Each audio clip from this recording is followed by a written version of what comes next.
Hello everyone, I am Tacet and welcome to the stream. Let's see, are we 30 minutes late? Yeah, we are 30 minutes late. You know what, let's go give the redeem code then.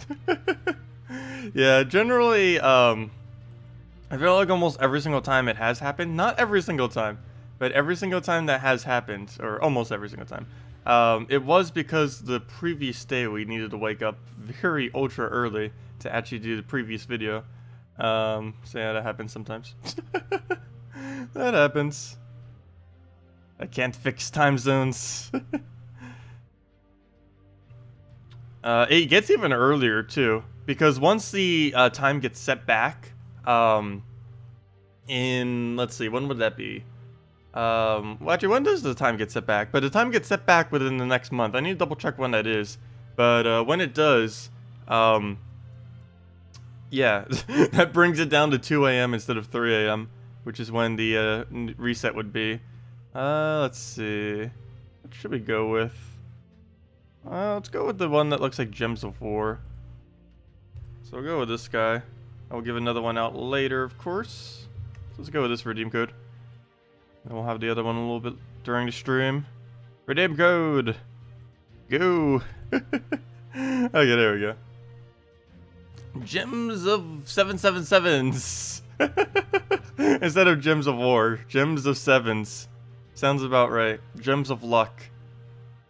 Also, I hope you guys have had good luck with the drop pull within all the chests and everything. Have any of you actually gotten the new legend? I don't even know how many it might be. Because generally on a Friday when a kingdom comes out, the legend almost feels as rare as the mythic sometimes.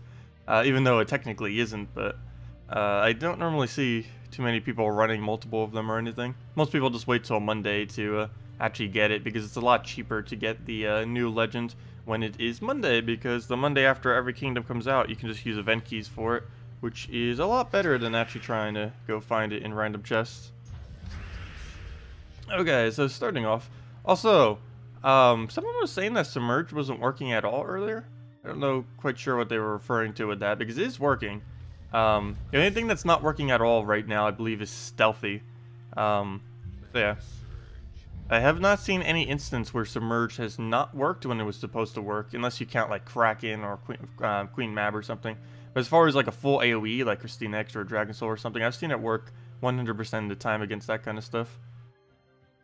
Alright, speaking of that, what on earth do we even remove from this board? I guess we just get rid of yellow. We will need it for Shadow Dragon, but what we're doing right now isn't going to really be centered around Shadow Dragon. We'll just keep letting him poke us. Oh, he didn't go for the skull. Come on, waste your turn. Waste your turn, so we can get value out of it. Okay, so we'll go throw down a Christine X. Get that going. Get another Dragon Soul. And hello everyone. I should probably go through all the hellos as well. Hello Humberto. Hello Bridget. Hello Strawn. Glad you could make it before work. Hello Henny. Hello Candy. Hello Humberto. Oh wait, never mind. I already said hello to you earlier. Oh, well, hello again. Hello JCG. Hello Bridget. Hello Maximuse. Hello Player Daniels. Hello Nigatsu. Hello Gothrak. Hello Maximuse. Am I just repeating them now? Probably. Let's see. Hello Ella Matrix. Hello, and that's everyone. Oh, and hello Bradkins. Welcome all. Someone mentioned a question in some of all that. Where'd it go? Where'd it go? Where'd it go? It's all like 2 questions. And now I completely lost track of those 2 questions. Where are they? Let's see. Yes, more Merlantis. All the Merlantis. Seriously, where did the other question go? I can guarantee there was a question in all of this. Where did it just go? I know for sure there was a question mark. 1 second. I got this. There it is. Oh, never mind. It wasn't towards me, though. It was a question. It was just not a question directed at me. Fail. Also, hello, Armando. Welcome. Okay. And then we'll go through the Dragon Soul there. You're missing 20 troops at this point. Your keys have been failing you. Well, Soulforge is always there too, because most of what you're missing is probably from Soulforge Craftable. Of course, it would take a little bit of time, particularly for the mythics. The mythics would be the main thing you'd actually want to focus with them. But, yeah, it would help over time to slowly poke at it. They did say, too, that they are looking into adding a method that will allow us to essentially just farm the new gems from the Soulforge. It wouldn't be in any kind of excessive amount, obviously, but it would be possible to farm them. We don't really know much information about this. It could be a new minigame, they could add it to existing ones or something, but they are planning on doing a small form of that in some way. We're just not exactly sure what. Okay, so if I take this 5 times... Oh no, he doesn't get any value out of it because the other blue goes down. We lose our turn, of course, but there isn't much we can do about that. Okay, so double yellow, that won't help. Purple, that won't help. Red, that won't help because that red's there. Wow. So nothing will help. Let's see. Could just remove the blue themselves. Probably wouldn't be the best idea, though. How does yellow not work for us? Because it makes it checkered. Let's see. Yeah, boom, boom, boom, boom. That would give him like a... actually, I think that's a 5 times for him. Yeah, that is. That would give him a 5 times if I do it on yellow. Because it'll be blue, blue, blue, blue, and blue. And then that blue would just be 1 lower. Or both of those blues would be 1 lower. Yeah, that'd be a gigantic fail. And I can't take that because he's just going to... we're just gonna lose our turn if I do. I'm just gonna go for a standard blue. Okay. Well, that didn't really fix much, but at least we didn't lose our turn. Okay, what's the biggest thing to take out at this point? I almost feel like it's blue, actually. You know what? I might just get rid of these blues. Should've probably done that the previous turn. But at least we got some more mana. Again, blues, why? I just got rid of every blue on the board. The only 4 blue. Wow, you've got to be kidding me. The only 4 blue on the entire board are capable of becoming an extra turn. Oh, the fails. This would be great if it was me needing this. Oh, that's a huge fail. Oh, come on. Even the other extra turn we get is the color we're frozen on. We're only frozen on 2. Or technically 3 if you count skulls. But it feels like we're frozen on everything because of not landing anything. 16,000 gold keys took forever to open. Oh yeah, we had to do 18,000. It takes a very, very, very, very excessively long time. I only ended up showing 1,000 of them on the video because it would take just too long to open them all for the key opening when we did it earlier. I, of course, did open all of them, but most of them were done off camera because it's kind of redundant to open them on camera. If there was actually a good drop in them, I would open them on camera. I never really understood the whole concept of them adding the gold key because there isn't really much going for the gold key. Like, there's nothing like super, super interesting that happens with it. Whereas all the other keys is like, ooh, very nice. And even the old version of the gold key, like when the game first started, that went up to all the way to the highest rarity. But then whatever they have now doesn't. Alright, so that shuffles a Kraken with a Kraken. Wow. Wow. Wow. Good job. The plays. We just shuffled a 22 HP Kraken with a 22 HP Kraken. No, that's the new meta right there. Okay, anyways. Down it goes. You know, I honestly don't feel like the new Legend's really all up to what it should be. I don't know, it's been kind of average for me. I think it will start to kind of come into play when teams' order actually matters. But the meta right now, almost every single team in the meta doesn't care what on earth the order is that they're in. And they still function. Like this team right here. While ideally Famine wouldn't be in first, and ideally Queen Mab wouldn't be in first, it still works with any troop in any slot. Actually, the worst thing that could happen is if Famine does go to first, but he's in a slot that wouldn't really happen, since it shuffles the first and the last. But yeah, if it was targetable, it'd probably be quite a bit more potent. Because I don't think he has anything on his ability that like you really have to function. It just automatically, all you do is just click cast and then it goes. If it had a targetable shuffle, like it shifts the first one with whoever you target, that would make it quite a bit more powerful. But since it's just first and last, that's does very little, and quite a few teams that are used these days. But in the future, it might have more of a purpose, because the last slot generally isn't good in first, and vice versa. But in much of what's actually used these days, that's not the case. They can be used in any order. Like, for example, what we're using now, this can pretty much just be used in whatever order we want. It makes very, very little difference. If this thing is up front, it's just going to be as a little mini tank. If this thing goes up front, it's just going to mana generate for us. If this goes up front, it's already ridiculously tanky off of every trait it has. And if this thing's up front, well, it's already up front. And if that's in the back, it doesn't matter. It just gets to do damage from there. Dragon Soul, same thing, mana generation and damage from there. Though actually, a Dragon Soul would be slightly weakened if it was behind a Shadow Dragon, if the Shadow Dragon's not getting his mana. And yeah, it doesn't matter if Shadow Dragon's in the back. We could put him in the back right now, and it wouldn't even make a difference. Other than for not having immune to Devour. Okay, so we'll move that over. Go and get rid of green, get rid of blue, get rid of anything he can use to his advantage. Let me get rid of green. Because I have a feeling that follow-up is a little bit more likely. Yeah, it is. That's why I got rid of it. I'm not going to explode the board yet because I want him to miss first. Never mind, he already died. I didn't even realize his HP that was that low because it's so hard to see the icons. Okay, and we'll throw down the KrissTigger dead.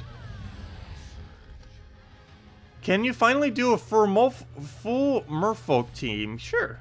We did something that was kind of similar to that earlier, but I don't think I deliberately made it full merfolk. I made it full of the new kingdom. But yeah, let's go do full merfolk. Because there are some troops in the new kingdom that aren't merfolk. So yeah, let's just go all in on it.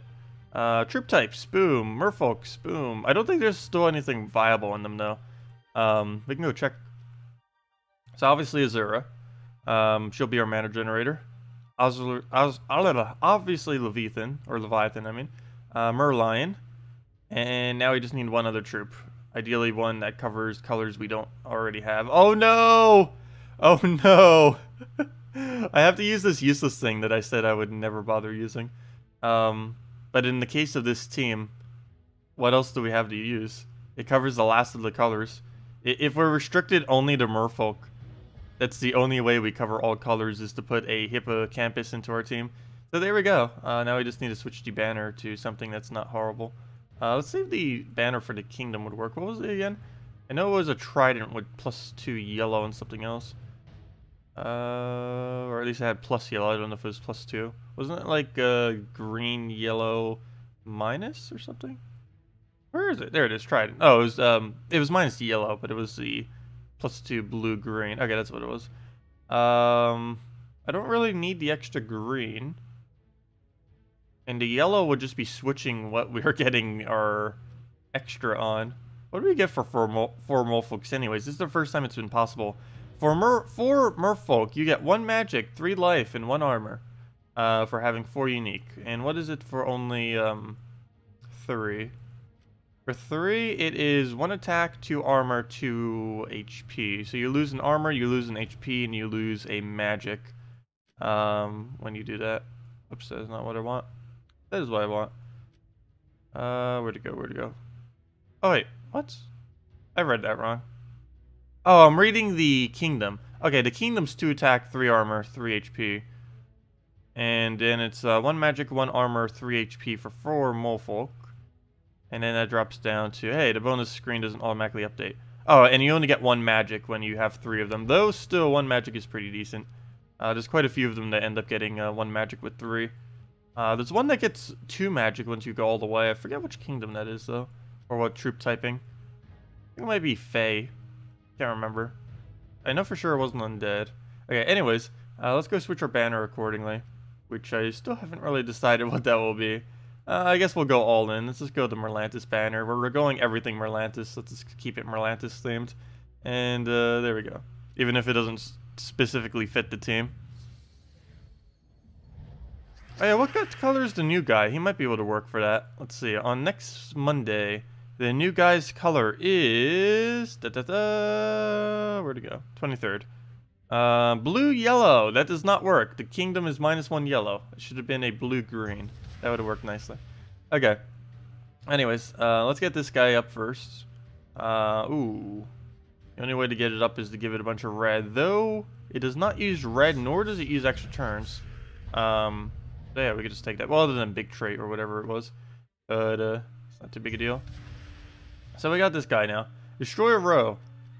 Give life to a random ally. Boosted by yellow gems. Destroy double if they are a blue ally. The thing I don't understand about this is I believe it can target itself. So if we do that, yeah, okay, it did give it to our Merlion at least, which will make it into a super tank. Same problem with that is it's way too random on what it actually hits. If it was targetable, that'd be different. Like if it was, it's basically like an untargetable Finley without an attack boost is basically what that troop is, which obviously is not that great then. Okay. There's one other issue with this. We have such little damage. Wow. Also, can you stop giving the same troop over and over again the buff that it doesn't need? If we were up against Kraken, that would be a slightly different story. But he keeps giving the buff to the one all the way in last slot. Also, this thing is way too fragile when it's not leveled up. Actually, it might just be in general it's too fragile. But not leveled, it is way too fragile. Okay. Well, there's no way we're going to be able to get full... Oh, wait, I should have taken those yellows. Well, actually, it didn't matter. Never mind. It actually worked out that I didn't take it. So, he'll do that. We'll take a skull. Wait, why am I even skull spamming him? He's using Gorgolfa. Yeah, it's going to be over. All merfolk is pretty bad. This troop is also pretty bad, which is making the rest of the team pretty bad. That's another factor, too, is that this thing is useless. Okay, this is way over. Ups, and I forgot. The exit button is not towards the right, it's towards the left. Why you do this to me, game? Why you do this to us? Okay, anyways, yeah, all merfolk does not work. At least not at the moment, it doesn't. It might in the future. There's still some good troops in that. Like, Azura, Leviathan, and Merlion are all really decent under the right situation. Azura is a decent mana generator that has not only Dispel, but a nice stat reduction that makes it very similar to a Plague. Leviathan is basically just a dragon. That's about the easiest way to explain what this guy is. He is a little bit underwhelming, mainly because he has below average damage, no extra turn potential, and Submerge isn't really particularly good, and that's about the only trait he really has if they don't have a Devour.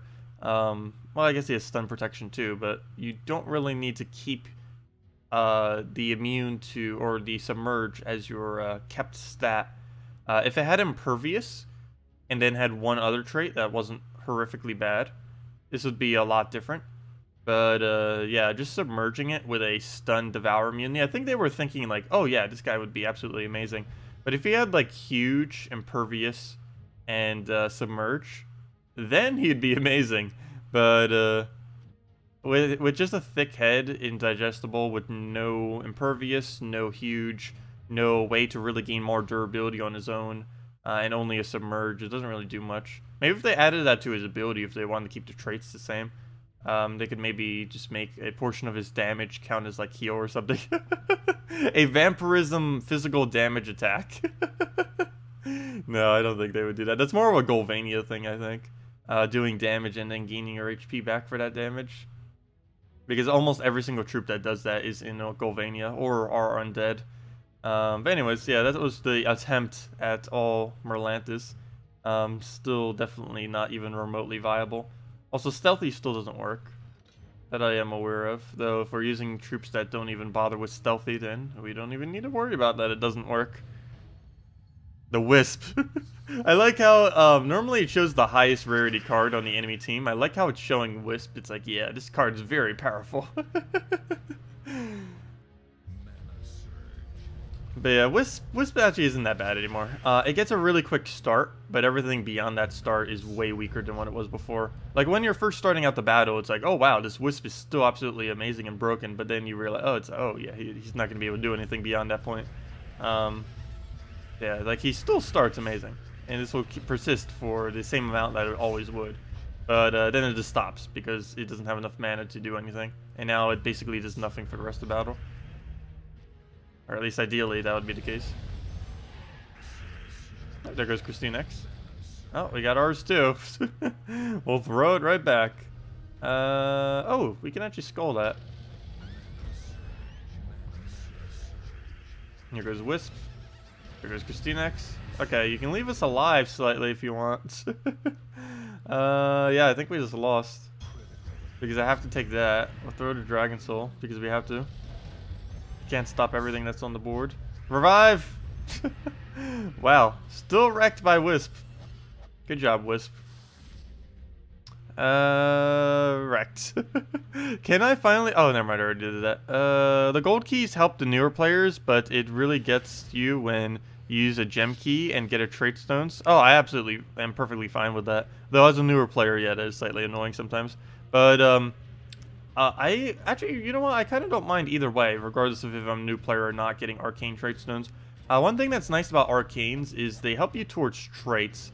And while it doesn't seem like that immediately, it's like, oh yeah, this is just a useless trait stone. If you're very low on runics or whatever you end up mentioning. Wait, why did I say arcane? I think I meant runic. But yeah, I kind of meant runic. But yeah, I'd rather get a runic sometimes than a ultra rare troop on a newer account, because it works towards those higher tier traits that you're going to need eventually. And having to go out of your way to actually go accumulate those runics is generally pretty annoying. Speaking of that, let me go open some keys. I keep opening up all my glory keys. I stopped at like 6,000, but I keep going because it's like, ooh, what can we get? Apparently not anything good, that's for sure. We did a lot of key opening yesterday. But not getting anything. Okay, let's just open this until we get down to 4,000 on the dot. Rip keys. I keep opening them. I'm going to have none for the next kingdom. So I don't think next kingdom's coming till like early next year or so. We have time to go accumulate more. There's always a gap between kingdoms, obviously. Oh, why did I do all of them 10 by 10? I should have done a 50 in there. Oh well, there we go. We're down to 4,000. And I don't think I have any keys left. Ignore the event and guild chests. But yeah, other than the those three, we don't have any left. Glories I'm saving for the next kingdom. Events I'm saving for Monday. And guild keys I'm saving for whenever they finally make the drop table something else. That was supposed to be done ages ago, but they still haven't done it. Wait, redeem code? What? 11 minutes ago, wait. Oh. Duh. Wait. Did I never redeem the code below me? Oh, I didn't. So I guess someone redeemed it for me. Oh, I completely forgot about that. Oh yeah, don't forget guys, the redeem code below still works. Thank you whoever did that. I kind of completely forgot about that. Normally I don't give out one right when I start to stream. But yeah, 2 treasure maps, 1 gem key, 200 souls, and 2,500 gold, the normal reward, as always. So what that is? Well, we have a gem key to go use. What do we have? Oh, only a Nyx. And during the quest line, they actually were using a Nyx. Is Nyx not considered a merfolk? It sure looks like one. I don't believe it actually is considered one, though. They might need to change that. No, it's considered an elemental fae. They should totally change that to a merfolk fae. Because there's no elementals even in that kingdom. Like, there's no point in it being elemental. Yeah, they could totally change it and it wouldn't matter. And we got our new reward. We got marrieds. Useless marrieds. Good job. Wait, what even is the objective this week? I think it was something in PvP that's really hard to find. Yes, it is kill constructs in PvP and explore. Which, yeah, that's not happening too often. I almost even forgot that it's his week. Yeah, after everything that has already happened between Merlantis and everything. And the update is like, oh yeah, whatever. Yeah, it's been a hectic week with different changes. This feels like years ago now. The ancient golem, the event from Monday. It's like, oh, wait, we got a golem on Monday? Good morning, Zedekiss. Welcome. Also, hello, William. Hello, Wolf. Welcome, welcome. Also, did I miss anything? Maybe put Hippogriff or in front of Azura. That would work. We'll go try that again. Because we don't need the Hippogriff, so we could just use it as a frontline tank. And then just use the other thing. So it's not as flimsy. Okay. There's no really good manas that we need. I need to stock up on reds and purples. I can't take that one though because of its trap. Now it's not a trap, but he ended up taking some of the mana away. So we'll just go take as much mana as we possibly can. We'll let it do its thing. It does not land the extra turn. Let's have a KrissTigger. Let's move that over. And where can we throw this? Gonna be a KrissTigger battle. I think I'll let him go first because that will increase our chance of having an extra turn alignment now that there's less on the board. I'll get in the way of everything. What's the main thing I need to get rid of here? There isn't really too many. I'm leaning towards just doing this on brown. Too bad there wasn't a third brown here, or else we could do that all the way down to an extra turn. But I do believe we go for brown here. Get a little bit of our mana back. And then just go throw down everything. So we'll get to Dragon Soul, go from there. I will take that since there's no Dragon Soul alignment. I'll just move that down. Yeah, Dragon Soul and Leviathan stay idle for very long during some of these battles. Moving him to back wouldn't be awful. So now is the better time of ever to actually throw that down. There isn't really going to be any kind of good instance where that's going to be worth it. We'll just throw it down now and bring her to the front. Let's see. Oh wait, never mind. This guy doesn't switch them. It knocks the first one to the back. I completely forgot about that. The crab is the one that switches them. Well, same difference almost. No, not really. There's actually a bit of a difference between the two. But it's not that huge. It still moves the first one out of position like it should. It just doesn't move the other one to where I mentioned. Okay, and then we'll go to the KrissTigger there. Get a nice poke. Oh, a double poke. I didn't even realize the second one. I don't even think that was in screen. If it was, wow. There we go. Claim all that. 35,000 gold keys and 287 giant crabs, 101 hippogriffs, and 80 of the Kotani. Wow, very nice. Oh, did he not get any of the legend though? That'd be really annoying opening that much and not getting a legend. How far are we on ours? I believe we've done everything already, other than the ones that we get on Monday. Let me just go double check. I want to make sure, because we need that +1 HP. Oh no, we haven't finished gold yet. Oh no, my donations next week might be very low initially if we keep throwing down gold. But yeah, we need to get that giant crab to mythic.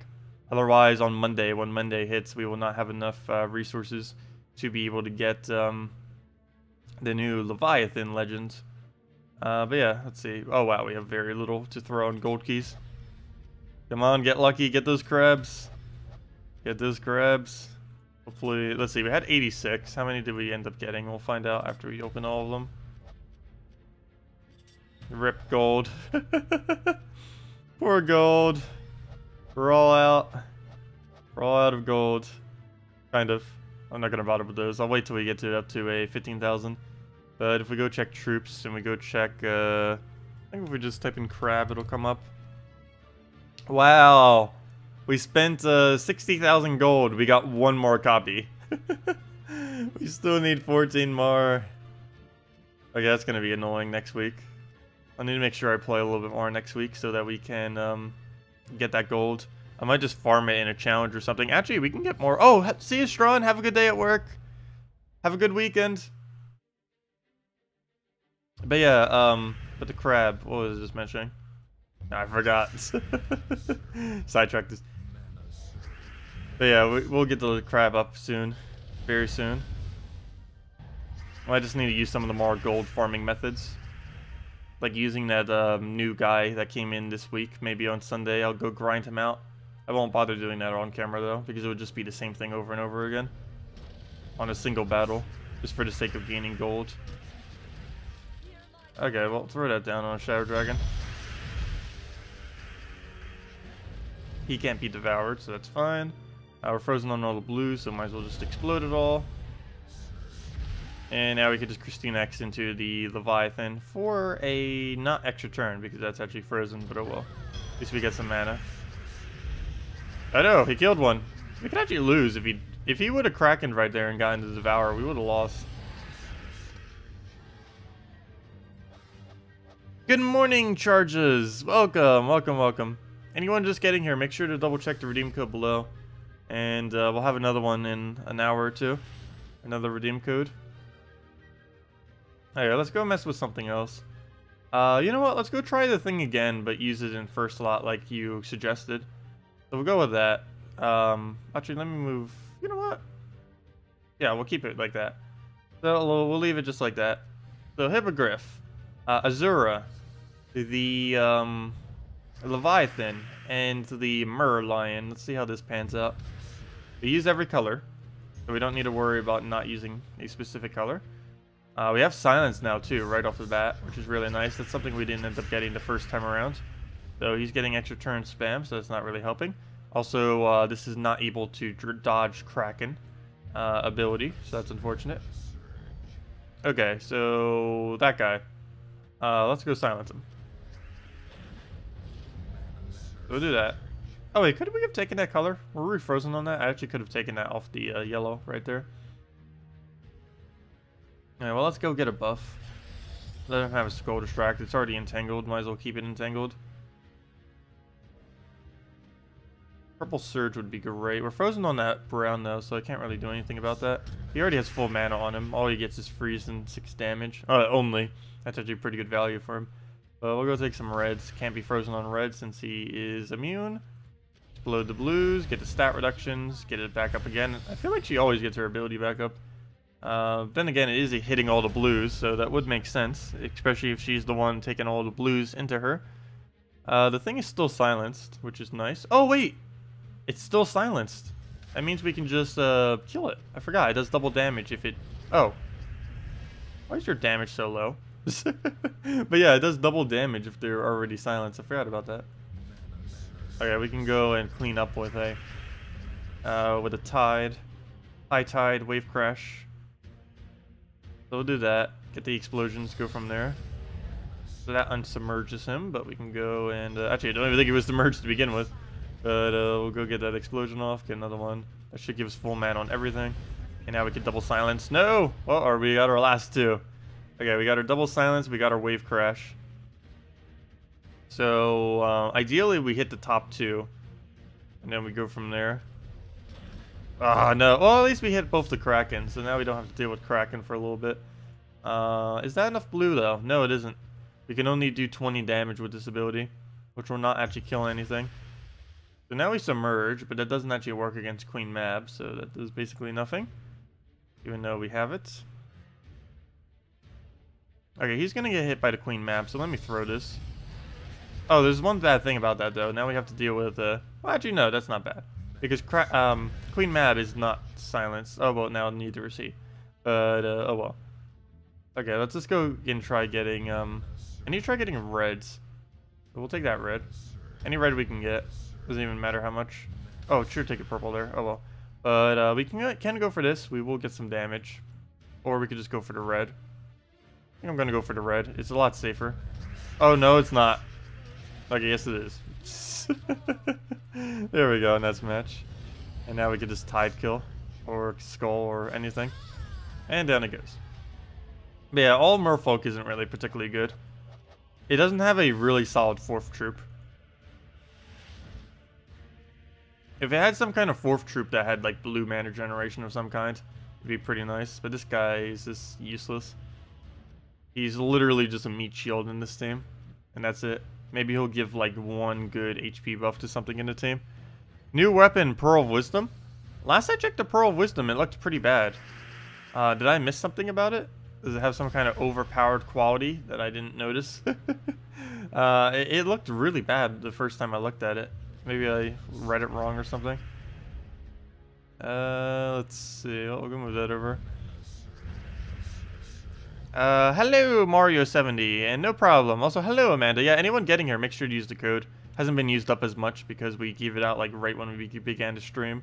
So not everyone was here yet. So as you roll in, check the code below because it should still be active. Actually, it should almost not be active soon, so definitely use it as soon as you can. Probably down to its last few claims. And we'll have another one though later during the stream. Okay, can we stop getting extra turns? That's the only problem with like getting extra turn spam. Doesn't really get to do much after a while. Oh, we have one problem here. I can't silence the Scion because it's immune to silence. Oh good, he didn't actually go for it though. Okay, that's not as bad. So we'll go throw a shuffle there, just so we don't have to deal with Scion Skulls. So that's actually pretty good value for once, because now he is in a really disoriented pattern for the team. So we'll just go for a blue. That gets us to full mana. Unfortunately, Famine just unsilences itself and gets the cast off right there. That is really bad. That is really good though. The surge into the extra turn right there. And we can get another explosion and then just start throwing everything down. I'm not even going to worry about that guy. It can go down. It won't matter. Maybe if it gave the HP to itself too or something. I don't know. That just seems way too weak. They had a lot of support troops that aren't even worth using. It's something they do quite often. Oh no, it's to try silencing the one that can't actually be silenced. Fail. I do want to leave that up front for now, mainly because we could Skull Poke kill it if we get lucky enough. There we go. Perfect. Exactly what we needed. And now we could just explode for the kill. No, we can't. It's going to be 2 damage. It will not be enough. Okay, well, we'll go do that then. Fail. 2 damage explosion. Okay, yeah, this thing is really flimsy. And I can't really take blue to get it up, or else that's going to be all the explosion potential. Oh, and it just does that. But we can kill it, even though it doesn't silence. And now we have Famine Silence, which is really nice, even though he'd barely be getting any EXP anyway, since he can only take yellow, but since he's being blocked. His double skull into a entangle.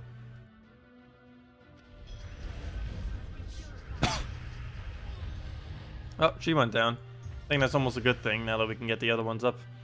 We can just take a skull to kill that, now that we're not entangled.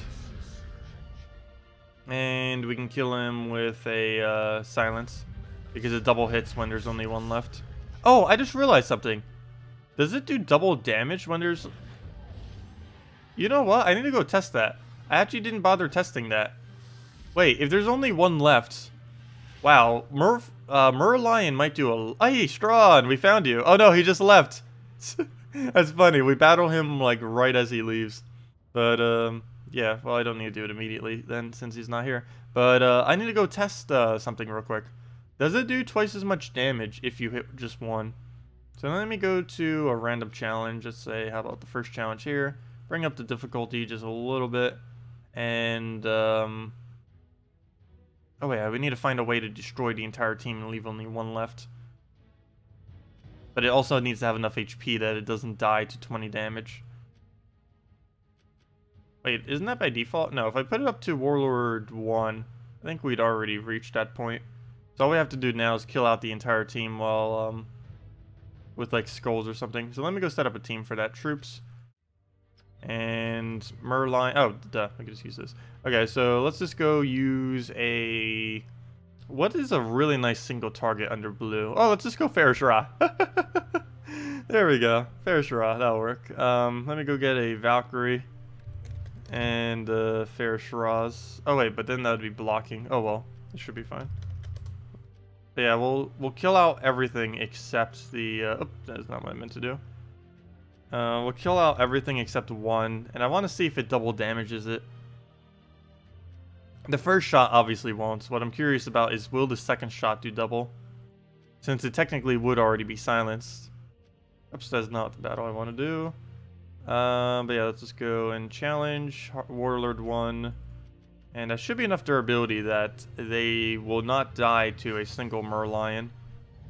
Yeah, they're durable enough, barely. Oh wait, but then how will we see if it does double? Fail. What am I doing? Retreat. We'd have to go to Warlord 4. Oh, that's fine. Warlord 4 it is. That's even more of a reason to have Ferishra's. Hello, Mr. T. You received it after your hero level. Yeah, you gain after you gain a hero level, you get the thingamabob. The Pearl of Wisdom, though, you get randomly. Or not randomly, you get from doing the kingdom itself, though. Can I use the Exynos team? Exynos is not really worth using. We have been messing around with him quite a bit when we first initially got him. Honestly, I wouldn't really bother with him much. There's very few things that he can actually do, and he's not really worth crafting or really using. He's mainly just something really nice to have as a collection piece. But realistically, there's no need to ever get him. Okay, we haven't done a Valkyrie yet, so I am going to have to take mana here. And then we'll throw that down. Need to make sure we get Merline to full mana before we cast these, just so it's a little bit easier on us. We'll take blue. See if we can try finding another blue. Better take so much red that it wouldn't matter. Oh no, he agiled it. Got it getting... Okay, that's not good. Well, we'll go take some blues here. Oh, 1 mana short. Good job. And he took away our extra turn potential there. I don't really need to worry about much else other than just getting them to full mana. So there we go. And now we can just start one-shotting everything on the enemy team. So kill that. Kill that. Kill that. And now we get to test it. No! That skull! Why? Why? Why? Why? Why did that skull have to go down? Okay, well, let's try this again. Ruined by a skull. What is this madness? Do Azura, Valkyrie, Giant Spider, Plague? Sure. Oh yeah, Azura, Plague. We were trying that combo earlier. Not that specific team. But Azura, Plague does have potential, since it's a double stat reduction that's synergized together. Because mostly previous stat reducers didn't really go perfectly together, since most of them were the same color. And while she is the same color, she has mana generation on top of it, which makes it not as bad. Okay. See what we can get out of Valkyrie. Brown to blue wouldn't be horrific. Get rid of the reds would be a little bad, but at least we get a lot of mana out of it. I just keep poking him. Down he goes. Don't overskull again. But we need to get his mana up, so at this point I need to not take anything else. Just need to make sure it goes into him. Stop doing turns. Alright, so let's keep focusing him until he gets to full mana, which should be pretty easy. All we need is 1 more blue. Nope, didn't get it. But there we go. Nice. Okay, so he'll take that, so we'll get rid of this one. One last thing to deal with. Please don't hit a skull randomly this time. Okay, that almost hit a skull. Okay, good. Now, does this do twice as much damage? The easiest way to tell is, does he die? Because this would be enough damage if it was. So, will he die? Yes, he will. Interesting. Wow. Merline is actually even more decent than I thought. If you use a Merline when the enemy only has 1 troop left, it does deal its double damage. So you're basically attacking it 3 times instead of 2, even if it's not already silenced. And you're technically attacking it 4 times if it's already silenced. So yeah, that is not that bad. It has impervious. It has impervious. It has a double silence, and when only hitting 1 enemy, it has an automatic double damage on the second attack, assuming that they can be silenced. Of course, if they have immune to silence or impervious, then that doesn't apply. But assuming they can be silenced, the first attack will silence, and then boom, it does the double damage. I didn't know if it calculated both of them immediately or if it actually checks, and it does indeed check between every little poke to see if it is silenced or not. So then we'll do a 1938 to it instead of just a 1919, or just, yeah. So yeah, that's not too bad. Yeah, it doesn't clash. You can actually use, what's other interesting too, is you can use the combination of Satire Magician, Baba Yaga, and the Merlion. They have 0 mana conflict, and you can use 3 troops that double silence the enemy team. It's not particularly good, but as in mid-game to early-game team, it actually wouldn't be too bad. And they're all ultra rares too, so... oh, except Baba Yaga, but you can get her for free from completing the kingdom. So it's 1 epic and 2 ultra rares. So if the last troop is silenced, going for almost 80 damage... yes, pretty much. Actually, you do even more than that once you get it upgraded. Mine's only at ultra rare right now. It still has a long ways to go before it reaches the final state of upgradedness. Oh yeah, you stop getting color mastery at 80. If you're wondering about that, yeah, that's not a glitch or anything. You just stop getting it at level 1000. Oh, did I say 80? I meant, why did I say 80? At level 1000, you stop gaining hero mastery.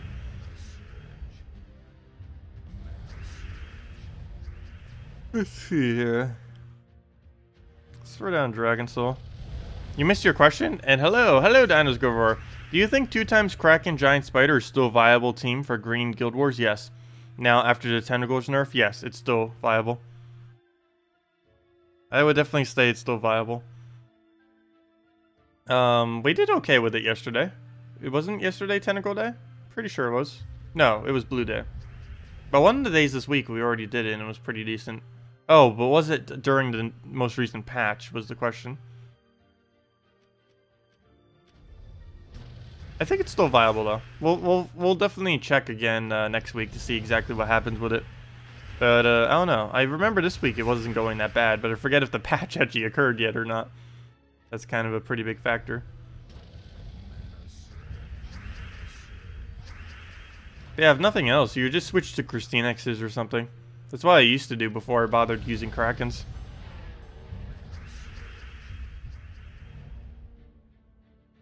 Okay. Let's see. Let's throw that down. Get him moved. Whoa, that movement! So useful. I moved him from 3rd slot to 4th. Good job.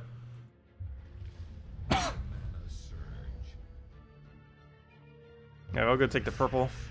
Get herself a Dragon Soul, just for the souls. Oh, never mind, we already reached max. Don't even need it. Do Azura, Valkyrie, Giant Spider, Plague. Let me go do that. That was something mentioned earlier. By the way, if I missed any other teams, feel free to leave them too. Sorry about that. But let me go do the one that was mentioned. So, what do we need? We need a Azura. Search. Azura. Wait, yeah, Azura. For some reason, I thought you said Azurus. Valkyrie. Though technically he would work with soul farmers. Spider.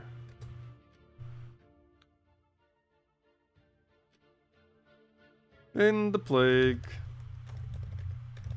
Why am I typing Y? Why am I typing Y? And Avi Spanner would be the claw. Actually, I think you even said the claw. There we go. And in we go. See what it does against Queen Mab and all the Queen Mabbiness. What's the maximum amount of mana bonus after a level up?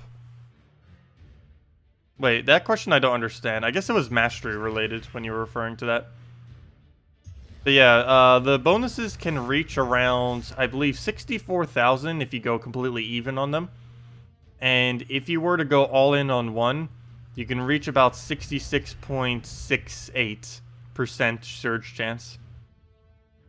Somewhere around there. Because that's what my highest one is. And I ended up going in all in on purple. I believe I was the only person in the entire game that has bothered to do that. And if I wasn't, then I might have been the only one who did it on purple. I'm not quite sure. I haven't seen a single other person bother doing that. It takes a long time, though. To get an account to max mastery would take, like, if you were to bother making a new account to try to do something like that, it takes around, I think, 500 hours these days? I don't know exactly, because the way that EXP gains work these days is quite a bit different than how much they were in the past. Also, what on earth just happened? We've gotten absolutely obliterated. Well then. Well then. Destroyed by green. That's what we get for not using the Queen Mab. What, do we have to use Queen Mab every battle now? Okay, let's try that again. Against a team that won't destroy it in a few turns. Okay, well, we'll take the greens. Move all that. We got our Giant Spider. Get rid of brown since we don't actually use the color. We use every other color. Explode the blue, go from there.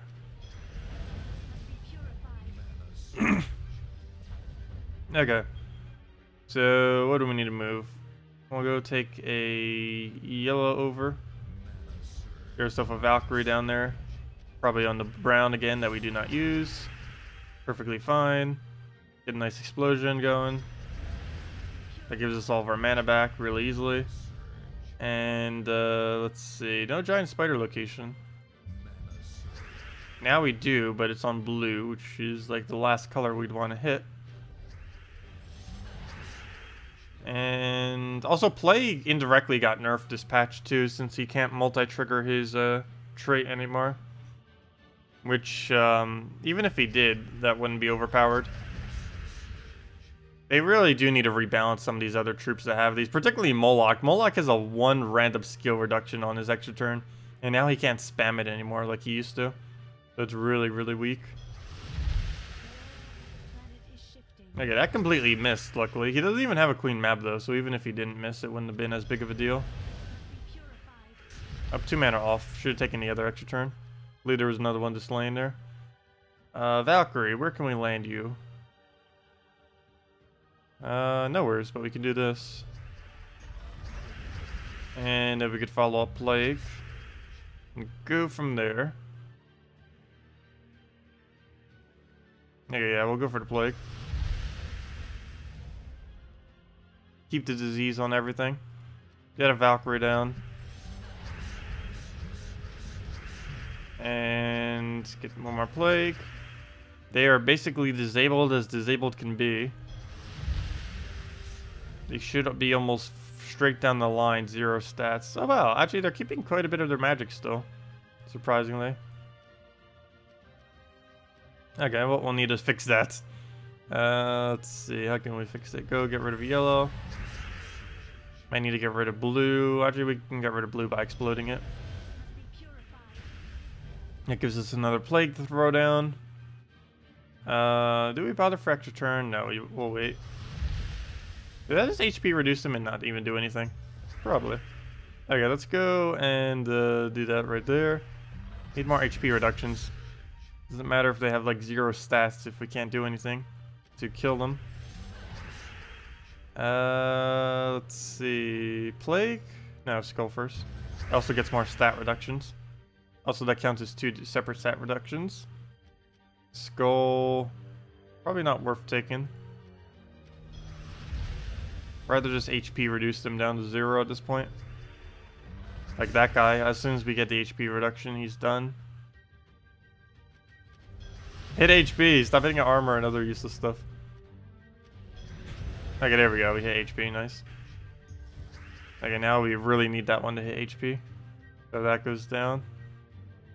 Let's go move that up. Double check for Valkyrie, we got that on green. Do we Plague? It would be a 1 in 4 chance that we would basically put it into a state where we would win in like the next turn. Problem is if he summons. 1 in 4, go. Missed. Well, now we have a whole nother troop to go kill. Plus he gains more HP. Yeah, that's the biggest problem with Plague, and this seems to be the same problem that Azura really has, or at least in a non-damaging team. The stat reduction that they do, it's nice, but you can't really solo a team with it because of how ridiculously slow it is of a strategy. Like glazily slow. I'll go get that down. At least we're hitting some HPs. Yeah, I got rid of a lot of blue there, but we can still keep going. Come on, Blade, get HP, go. Just hit HP down the line. We'd be good to go. Okay, brown we can't do. Red we can't do. Might just go for the explosion here. And I can actually kill him if it would hit HP as well. Problem is it's not actually hitting. There we go. Speaking of HP, now you do it. You do it on the smaller number when we don't need it as much. Rather have it happening on the actual cast like this. Well, we don't have a Plague at the moment. I guess we just throw it. There we go. We got 1 HP. And with Skull, and then boom, triple kill. But they were already reduced down to basically 0 anyways. Try Mountain Crusher, Fast, Azura, Infernus, and Plague. Sure, we can go try that. The Keyzale banner. See how that pans out. Oh yeah, let me go check that new weapon too. Someone was mentioning the new pearl. Is there something I was missing about it? Let me see. Pearl. Let me see.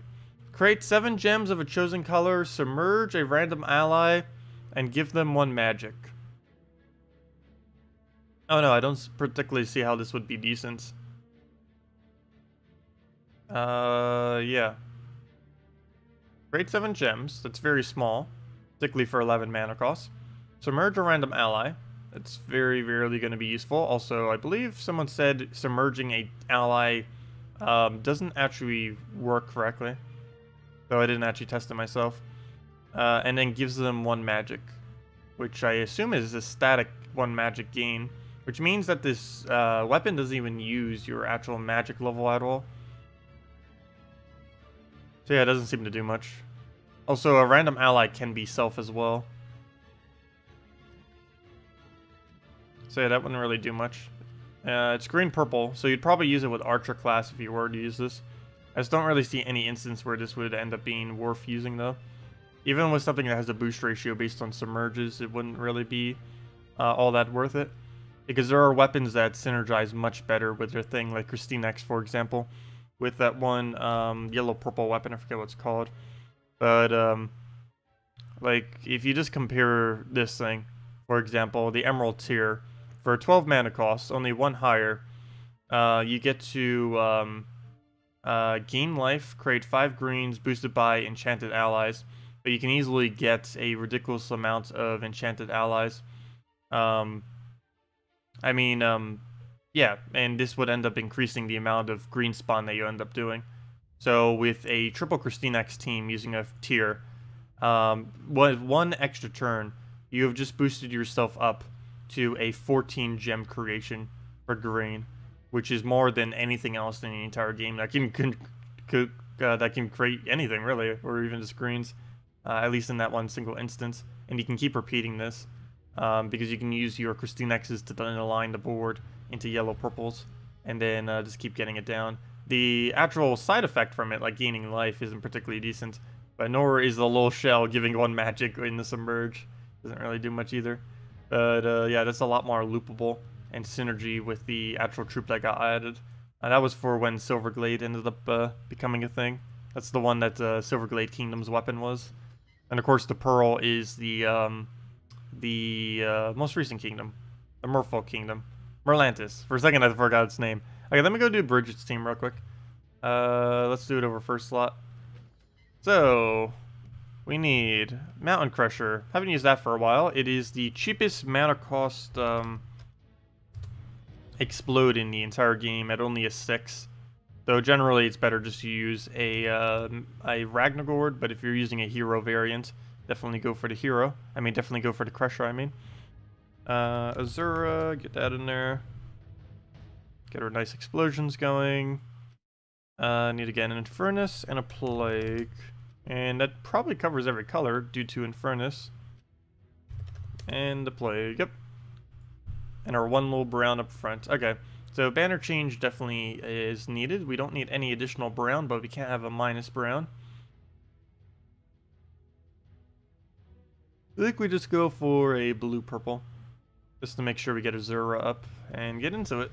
It also helped deny out the colors he uses quite often. Okay, so starting board. I think we just go straight into Crusher.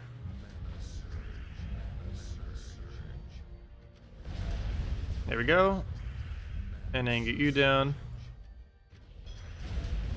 I see what the strategy is. Ideally, you would just go back and forth forever between them, then throw down damage with the thing. Also, I should have taken yellow first. But, yeah, that has potential. Until we get frozen. So we'll do that explosion, get another Infernus down. Somehow got an extra turn that we could use and all that. And then we get another Infernus. Yeah, it is not that bad, that is for sure. Wow. That mana shuffle. That 1 turn mana explode into a bunch of more damage. Yeah, let's see how it does against a couple different teams. I don't think Plague is really needed in this team, though. Well, I guess it has the Impervious last slot. It serves two purposes. It doesn't get frozen by Queen Mab, and it doesn't get devoured by Kraken. I think it's being used more for that purpose than anything else.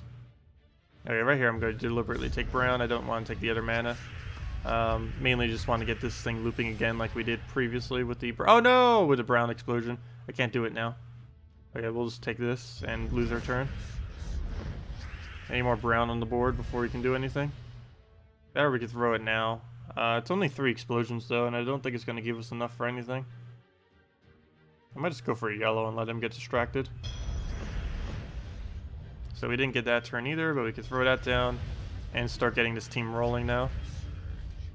Ooh, okay.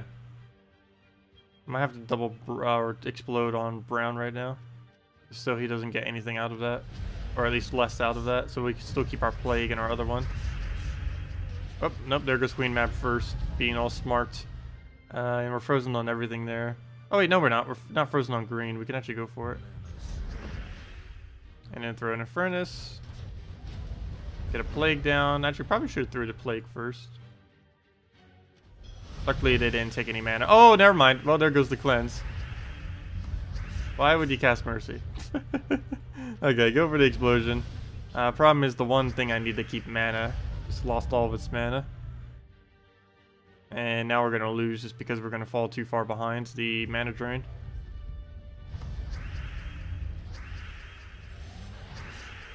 And yep, he already has Corvash back up.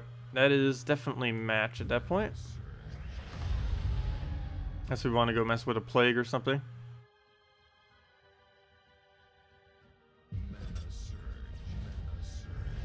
Yep, that's pretty much match. Okay, so yeah, we're not going to be able to get through that. There's no way we are getting past that wall. Well, we got past that wall, so we're making progress. Okay. Wait, did he just go down to 0 HP? Or am I just seeing HP that badly now? No, he had 1 HP, which is like 0, except 1. Okay, let's see. Can we solo with Plague? You got this. You got this, Plague. I think we actually could win with Plague right now. Because the only damage he can do is Skulls. And we can also do 2 times damage to both of them. He also can't freeze us.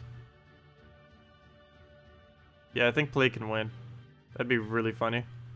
You got this, Plague. You got this. Come on, red extra turn. I mean, yellow extra turn. No, I said wrong color. So it didn't give it to me. Okay, well, let's move that. Yeah, he can't really kill us.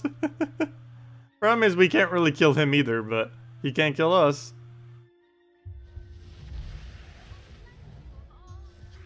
Okay, we get Skull, but it just got to Cleanse, so that doesn't do as much. Up and it gets a Skull as well. Oh, free Skull, come on now. But yeah, we just win from it being disabled so much. At this point, there isn't anything it has that can kill us. Because Queen Map can't do anything. There we go. Okay, we actually got HP reduction. Figures we get it when we barely even need it, since we can already just kill it with Skulls at this point. Because that's way more than enough damage. And now if we do it again, that will be the final blow. Mercy. I can't really do anything about that. We ideally want to keep it diseased because that'll allow us to kill it out. But there goes that. Go try for a green. Didn't get it. Green. Got it. What else? What else? Move that down. We'll take a Skull. If it hits me with... Wow. If it gets lucky enough, it would eventually kill me. But can you stop gaining HP so we can take you out? Trying to get to the point where we can disease it and then just double Skull. I think we are at that point. So now we just need to distract it on the board until it gives us Skull alignments. I'm going to leave that there in hopes that he moves it. Oh, no, or we can just get that. That works too. Okay. So I want to take something all the way to the side. And now we just need to wait until it gives us alignment. Oh, was that just sitting there? Probably. Probably. I'm paying so much attention to the other side of the board. And down it goes. Good day, Anarchy. Welcome, welcome, welcome. But yeah, that's that team. It has potential. When it works, it's really nice. When it doesn't, it's just a standard plague team where it takes way too long to win. But if you can get a good start like that, it's generally pretty good. And if you could just keep rolling out with more and more mana. Because we just do this, boom, then we get that, and then go back and forth, back and forth, back and forth. Except we didn't actually get the full amount of mana that time. Actually, how on earth did we get 1 short, 3 short, 2 short, or actually 1, 3, 3? It is quite unfortunate, but we could just take that, get our mana there, throw down a plague, go from there. We're going to be silenced for a little bit, but we can easily just do that, get an Infernus down, go from there. We can't get burns, but in this particular team, burn isn't as vital of a mechanic. So I'm going to go for plague here, since he got the cleanse. Oh, duh. They all have immune to disease. Do you know how useless plague is ever since they added all these immune to diseases? I think about a 4 for the game. It went from like 2 or 3 troops having immune to disease, not counting impervious, to about like a quarter of the game almost. I have no clue why they gave so many things immune to disease when it's already such a ridiculously weak mechanic.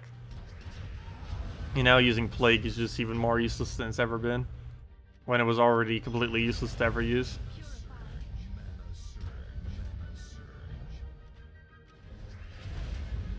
Yeah, I almost feel like not even bothering to cast him. It's gonna do almost nothing in this case. Might as well just keep Infernusing until we win. Okay, let's just explode. That'll give us the last of our mana, hopefully an extra turn. Or scroll poke, that works too, and down it goes.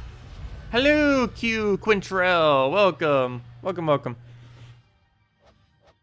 Oh, that's funny. Whenever I get up, it makes like the beam of light from the sun. Because the sun's actually on my green screen right now. It doesn't look like it, for whatever reason. But like there's a shiny glare of light all over it. My hair is all over the place this morning. This does not want to stay. Like, I will go put it back, and it's like, oh, nope, I want to go forward. I need to go, like, trim my bangs or something. Look at that. Like, if I put it down, it's... You can reach my nose. You can. Pretty long right now.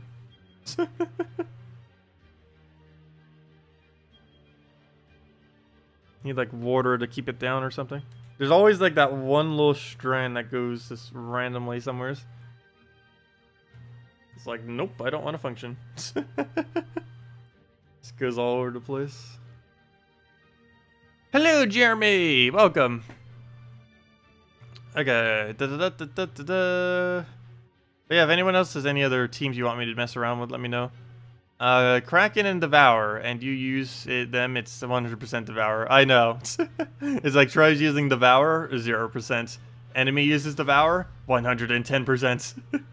Not only does it devour you 100% of the time, sometimes it will double devour you. No, it doesn't actually do that. But it feels like it sometimes.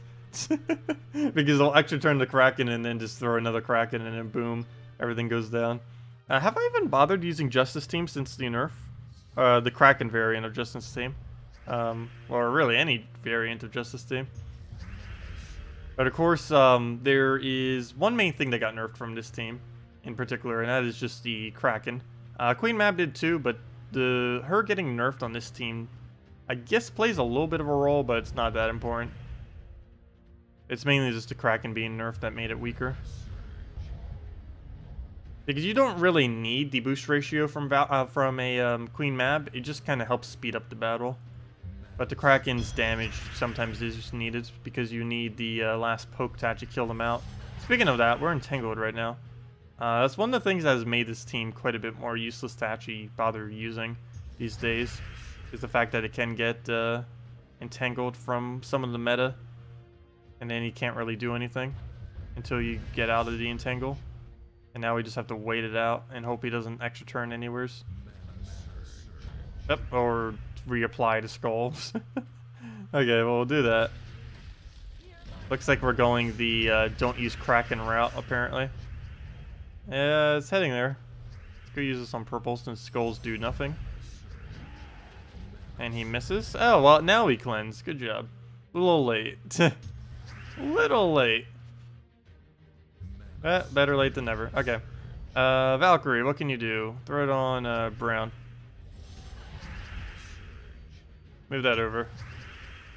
Throw down on purple. That did not do much. And we're now refrozen, but we are not re-entangled. Take the red. It's also not too important of a color that we're frozen on. Convert that. Oh, I wish we could have gone Valkyrie there. Okay, I cannot extra turn those skulls because we are frozen on our first slot. Though we would get a lot of Cascade. I really want a Queen Mab here. You know what? Let's go. Oh, wait, I can't do this. Oh, you know I can. Because it still has the blue extra chance. Even though I didn't land it. Okay, now we definitely can't land this. But I can take a skull at least. And then we get his Queen Mab kill. I think that's enough damage already. Yeah, it is. And down it goes. Yeah, that's not the best way that battle could have gone, but hey, an Arcane Venom. Aw, the Arcane doesn't look as epic anymore when you get it from these rewards. I see that they have like little tier things in the corner of these things on the resources. But yeah, a lot of resources are just like the normal tier every single time. I'm pretty sure we could get 600 something souls. We could get like 1,000 souls there, and it's still gonna show as a single star instead of a bigger one. They should definitely scale it on the resources based on how many you actually get.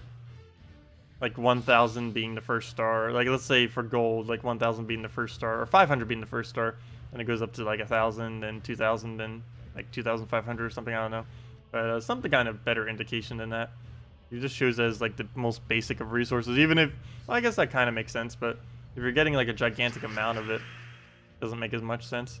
And just the Arcane in general, I don't know, just like, oh, here's an Arcane, but then it's just in this like little purple border. Before it would actually look cooler because it would like pop up at you when you actually get it. It's somewhat times harder to see because if you spam click, it like goes away quicker than what it does now. But it still made more of a presence if you did get to see it. Okay, so let's go and what do we even throw on? I guess we go throw it on red so we can go then throw on skulls and then hopefully infinitely loop it from there. Yellow also would have been a pretty nice choice. Oh gosh, we actually missed. Oh, I should probably just switch to yellow already. Well, too late for that. We already committed. Oh no, we got the freeze now. Luckily, she cannot be frozen, so we can just throw that down. Throw it on skulls. We'll lose our turn, but we have a lot of damage that it won't really matter. Another Queen Mab down. More skulls. Complete miss. But he's frozen, so we could just do that. And one more skull will take him out. And down it goes. Gigantic amount of resources. Anyone else getting Inferno or Internal Error on Merlantis last challenge? No. Oh, you mean the actual challenges? Yes, some people were mentioning that earlier. I haven't actually bothered doing all the challenges. I haven't done the challenges for so many kingdoms because they don't give you anything. They don't give you like more hourly gold. They don't do anything other than give you a bunch of souls. Yeah, there's a lot of kingdoms I haven't done the challenges for, and Merlantis is one of them. Let me see. The final challenge? Well, actually, I could go to the final challenge right now. So let's see. Under the Sea. Will we crash after doing this battle? Oops, I didn't mean to do it on Warlord 4. But then again, even this on Warlord 4 is weaker than a normal battle. Oh, so what chat did I miss? Someone just said I missed chat. I've been reading all of it, but I haven't actually seen any question. Oh, what do you think about Gloomleaf staff?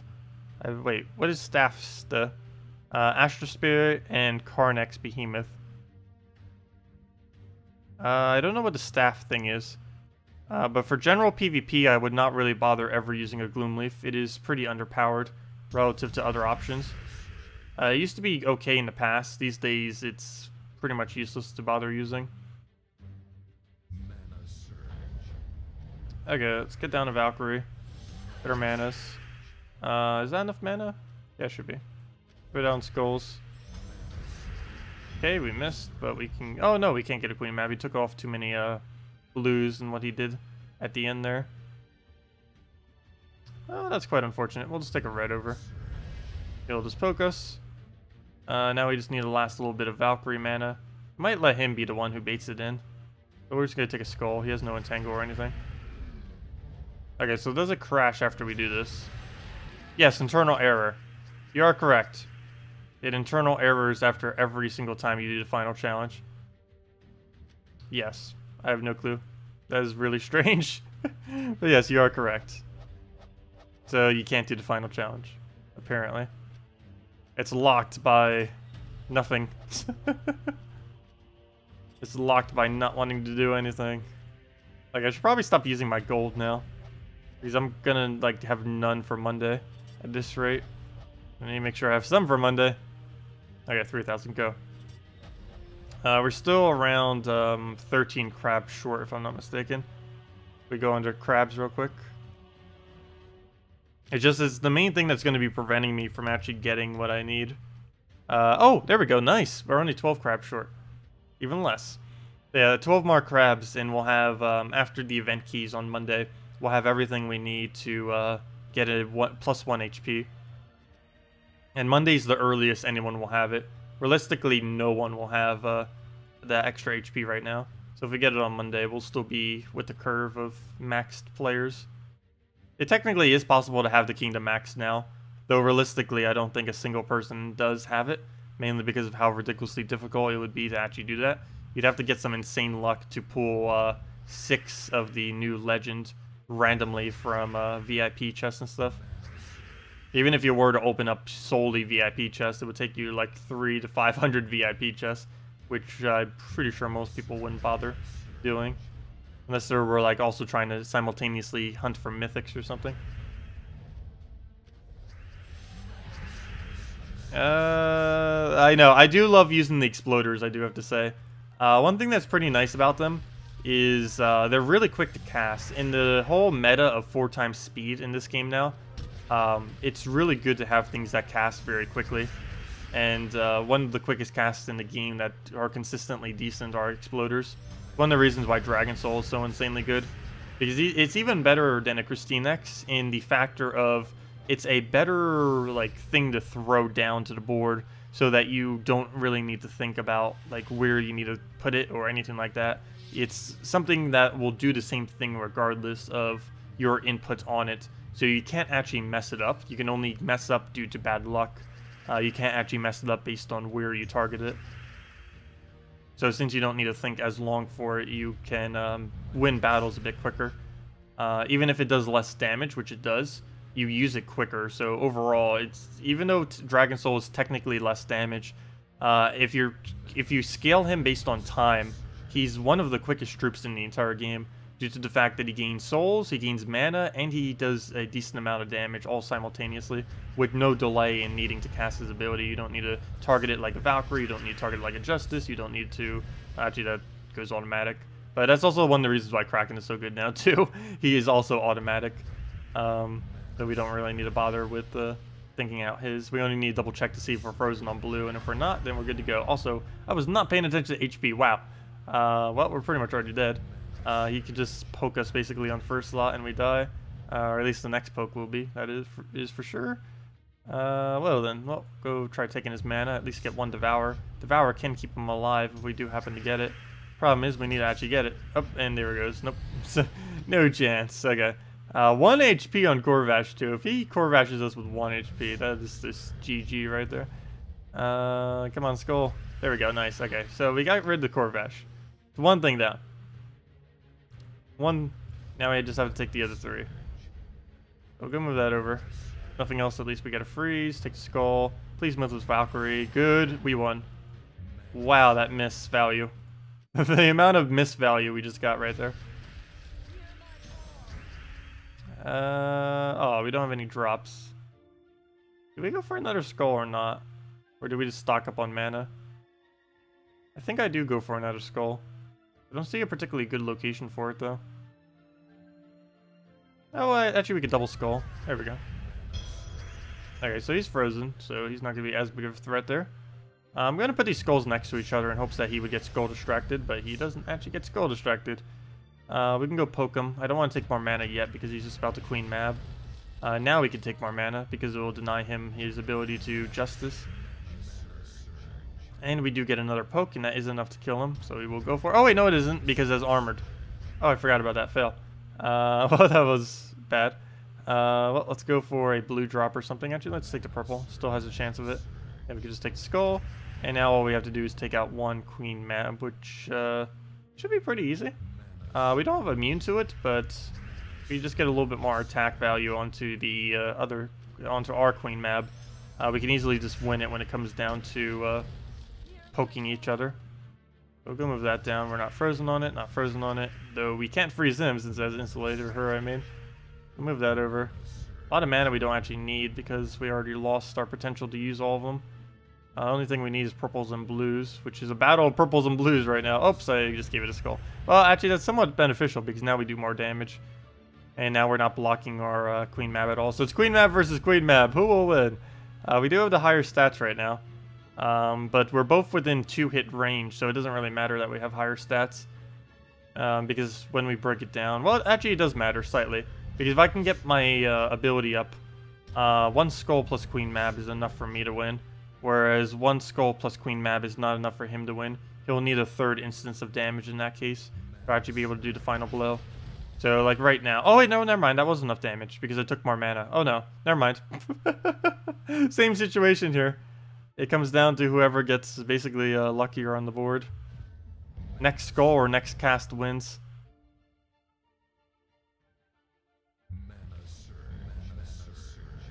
This board is starting to look scary. Okay. Yep, I think I won. Oh, I already did win. Just for fun. Can move that over. Nope. Okay. I should have just taken the skull. There could have been some kind of weird cascade that occurred that made me lose there. But oh well. There we go. The code went quick. Oh, the code went so quick because we posted it at the beginning of the stream. It's actually lasted for about an hour, so technically it didn't go quick. It's just we posted it very, very, very early. We will be posting another one in the next hour or so on the redeem codes. If anyone else has anything else you want me to mess around with, let me know. We've mainly just been messing around with some of the Merlantis stuff. Testing it all out, seeing what they can do. A lot of really strange teams, like this one. Actually, you know what? I kind of want to use Valkyrie in first slot here. You know what? No, not even that.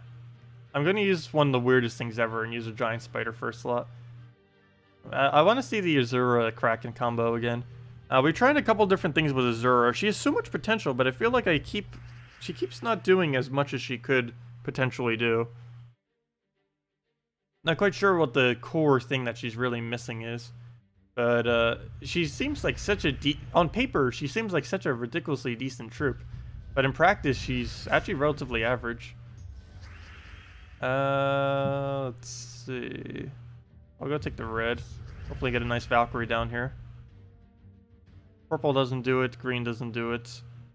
Brown does. So it looks like we're going brown. And now we can just keep snowballing from there. Green will also get to convert, so we'll get that down. It then gives us our explosion. Throw the crack. Oh, I could take a skull right there. Oh, whoa, whoa, whoa, whoa, whoa. Okay. It's a bit bad. He also has the Scion. Can't really deal with that, though. Yep, he'll get that down. Can't do anything about that. We'll go move that so we can go get a Valkyrie down. Very nice Valkyrie. Wow. We don't have enough direct damage, though, to do anything about that. We can get a Kraken, but that doesn't hit anywhere near the correct location. That, or we could just keep extra turns spamming until something happens. There's also an option. Maybe we'll actually hit that many extra turns. We're working on it so far. It's going pretty well. Purple. Oh, I don't want to get rid of blue. Pretty good. We can get rid of red. Oh, not really the best color to get rid of, but gotta get rid of something. Speaking of that, let's get rid of purple. We can't do the spam like earlier. It can only go once, but still, we got it down pretty low. Do we have our purple convert? No, we can't do it on brown. Can't do it on yellow. Can't do... Oh, wait, we can do it on green. Sweet. Okay, so we will get that down then. We'll do that on green. And now we've killed the objective. And now we can just throw a Kraken. And that's match. There we go. See, she has potential.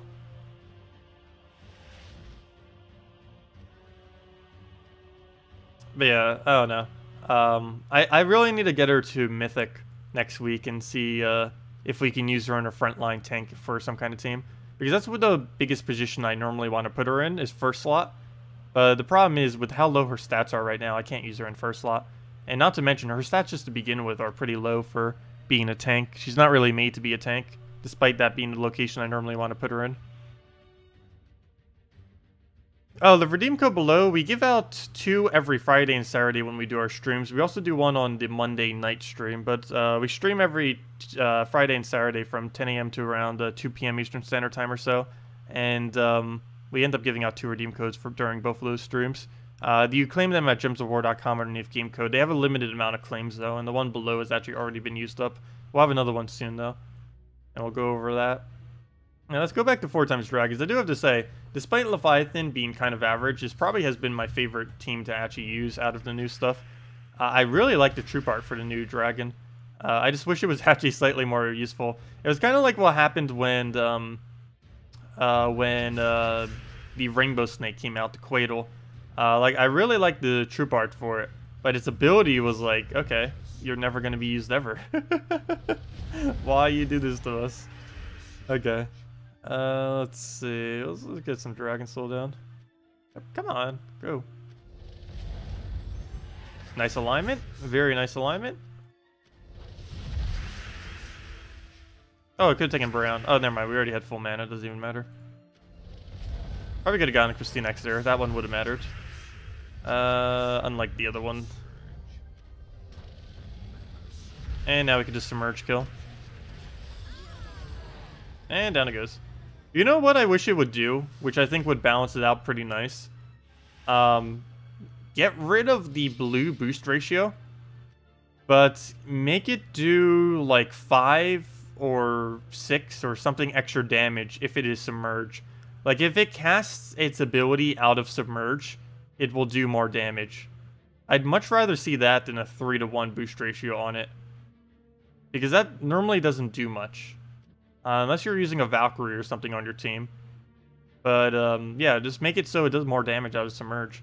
Like 5 extra damage or something, 6 extra damage. You have to keep in mind, any extra damage you give to it is technically 4 times that much. So, yeah, I think of 5 extra damage for breaking from Submerge would be perfectly fine. That would technically make, like, literally every cast he does, though, do 5 more, because he could pretty easily get it back up. But with how many Dispels are around, I don't think that would be too bad of a mechanic. Honestly, I wouldn't mind if Submerge was completely like that. Kind of like how Enrage will automatically do 1.5 times to your skull.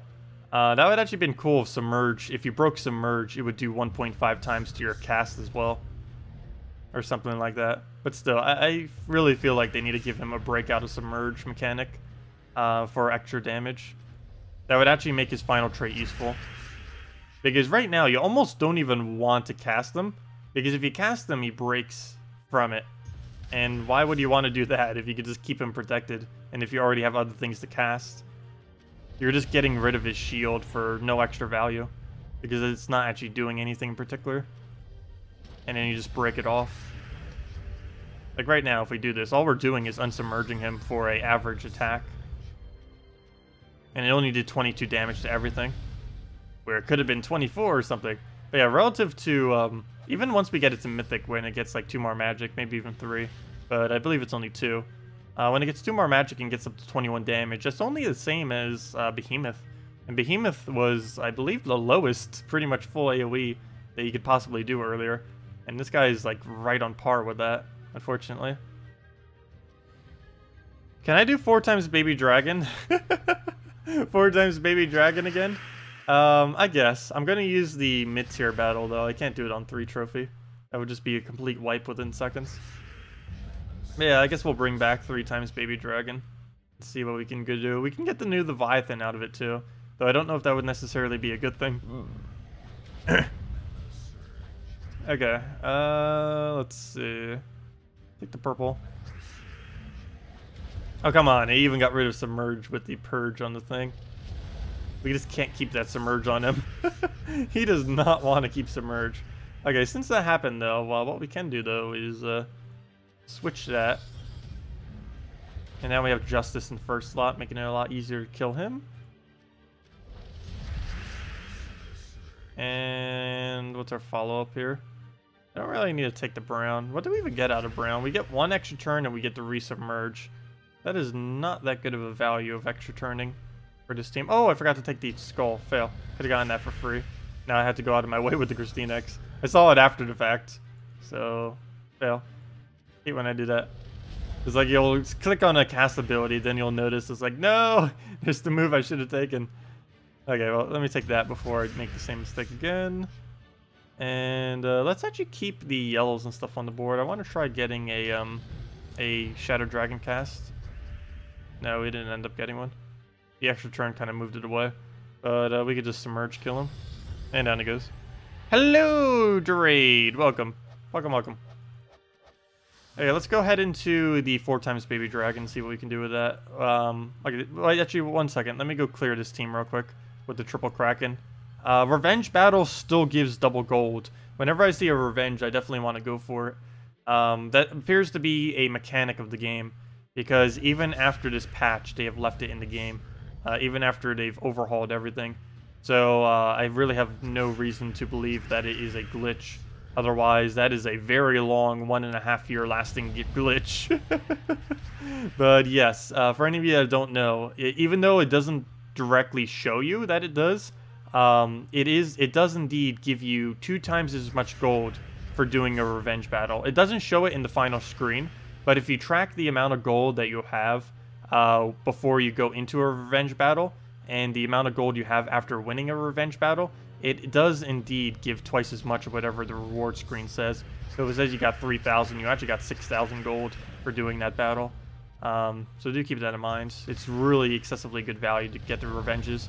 Not only does it give you 3 extra glory, it also gives you the 2 times gold, and it gives you a +1 to your amount of revenge battles, which of course gives you some extra gold and souls at the 5 milestones every single time. And then after 60, you get an event key, though generally you only get like 1 event key per week from that. It's a pretty dated system that doesn't really actually give you that much, but still it's better than nothing. Okay. We'll go throw this down on like green or something just so he doesn't go crazy. And then we can just kill it out with whatever. I guess a Dragon Soul just for the soul's sake. And there we go. Is there any way to change the invite code? I believe there is. If you contact the Gems of War support under gemsofwar.com, underneath, I almost just said game code, gemsofwar.com underneath support. Let me actually get the link for that. But yeah, you go to gemsofwar.com, you click support, you then click in the top right where it says submit a request, and then you fill out this form. I believe I can copy paste this form to chat. But yeah, just filling out this form with everything should be able to get the devs to change your invite code if you want. Because I know they change invite codes for people who have too long of an invite code that it doesn't function. I haven't bothered doing that for my other account. My other account's invite code is so long that I can't even redeem codes for it or anything like that. I don't even think people can invite me to their guild because it exceeds the length of how much you can actually fit the character limit of the box that's within the game, as well as external to the game. But yeah, if you need to change your invite code, I believe you can do so just by contacting the devs. Not sure if they do it just randomly, if you're like, hey, can you change my invite code? But I know they let you change your name and stuff like that. They let you change your name of guild, your name of your character, stuff like that. While there's not a function to do it within the game itself, if you contact them, they can change almost any aspect of your account if they wanted to. What was I about to do? Oh yeah, 4 dragons. No, we got another revenge. I will do 4 times Baby Dragon as soon as we get a non-revenge battle. We will do 4 times Baby Dragon. I just can't pass up that much resources, particularly since we're low on gold right now. I need to take every revenge we can get. Let's see. I'll take the blue down. Get a reds. Take the purple. Get Dragon Soul. Actually, let me throw KrissTigger first. What's the biggest threat on the team? Oh, not taking yellow because we're frozen on it. That would be a good idea. Okay, we'll throw that down. Don't want to throw that yet because I want to keep the submerge. Get a KrissTigger. So we'll throw that down on the green there. Just get the cascade. And submerge? Actually, it doesn't even matter. We can just Dragon Soul kill. Plus, we get the souls out of it. There we go. Hopefully, we did not get a revenge again, so we can Baby Dragon. Come on, not revenge. Let's see. Good. Okay, rival doesn't matter. Rival just gives you +2 extra glory. It doesn't actually give you 2 times gold. Ooh, I can't take this one, though. That's a Corvash, Valkyrie, Mercy Queen map. I need something a little bit more mid-tier of a team. Oh, here we go. There's a mid-tier. A Lady, Ironbeard, Minigore, Amira, Humility. That's fine. Let's go 4 times Baby Dragon that on normal difficulty. Don't do it on Warlord 4. That would absolutely crush us. I could use like the most optimal team. It would still probably crush us if we tried doing on Warlord 4 and PvP. They end up getting a lot of stats. You basically have to use like a Great Maul Devourer team and then just build everything around the Great Maul or barrier spam like crazy. Okay, so Baby Dragon. I have not done Baby Dragon spam since this patch. I'm not even sure if it worked correctly. Obviously, this is not a viable team whatsoever. It's just for fun. But it's always a pretty fun premise. See what you get from them and then try winning. It is really hard generally to actually win with 4 times Dragon though. Even if we go to an easier battle. Well, let's go see what happens. You'd have to get really lucky on whatever your first dragon is. We need to get like Dragon Soul as first dragon or something like that. Would help out a lot. Let's see. I'm gonna deliberately wait because we can actually use the fact that he transforms to our advantage. Anything that transforms when it comes into its new state comes in with full stats. So if we take a bunch of damage on our Baby Dragon right now, it has no effect on the stats of the summon or the transform that it ends up doing. There's a Golvania trip coming pretty soon too, during Halloween. Not next week, but the following week.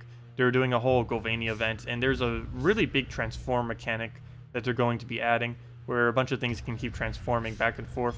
And keep in mind with transforms, just as a heads up, since there aren't too many in the game that really do that, it's basically just Werewolf and I believe Baby Dragon are the most noteworthy two that actually do have that mechanic. But you can basically just keep tanking with them, particularly if they have a transform back into another transform. Baby Dragon doesn't have that, but you still like to hold their ability initially, just to use them as mini tanks and then throw them down. But anyways, I think it's time. So we'll go for that one. Shegra, that is actually really bad, particularly in first slot on this team, because now we can't get the other Baby Dragons up. He'll deny out all the reds. That's actually a really bad dragon to end up getting. So let's just keep taking reds until we get all the Baby Dragons up, just to make sure he doesn't get in the way. Or she, I should say. Shegra is female. Skull poke that, so we kill it.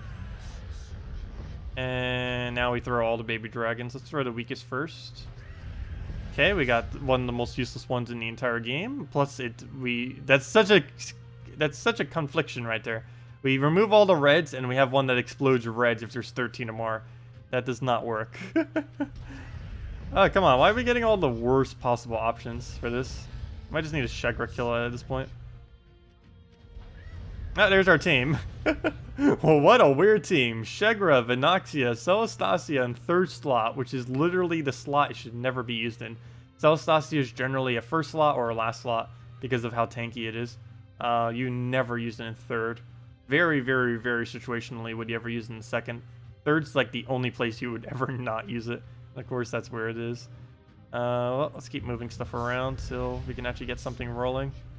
Let's take a skull. That's actually going to be enough to kill. If it wasn't agile it, go move that. Such a protective third slot. Generally, the third slot's where you put something to make sure it doesn't die, not something that's already protective, which kind of makes it redundant. Okay, let's just go for this. Get a skull poke. You get some too, though. Might kill our Shegra. We need that Shegra. Alright, we'll go with the Browns. And I guess we end it with one Shegra.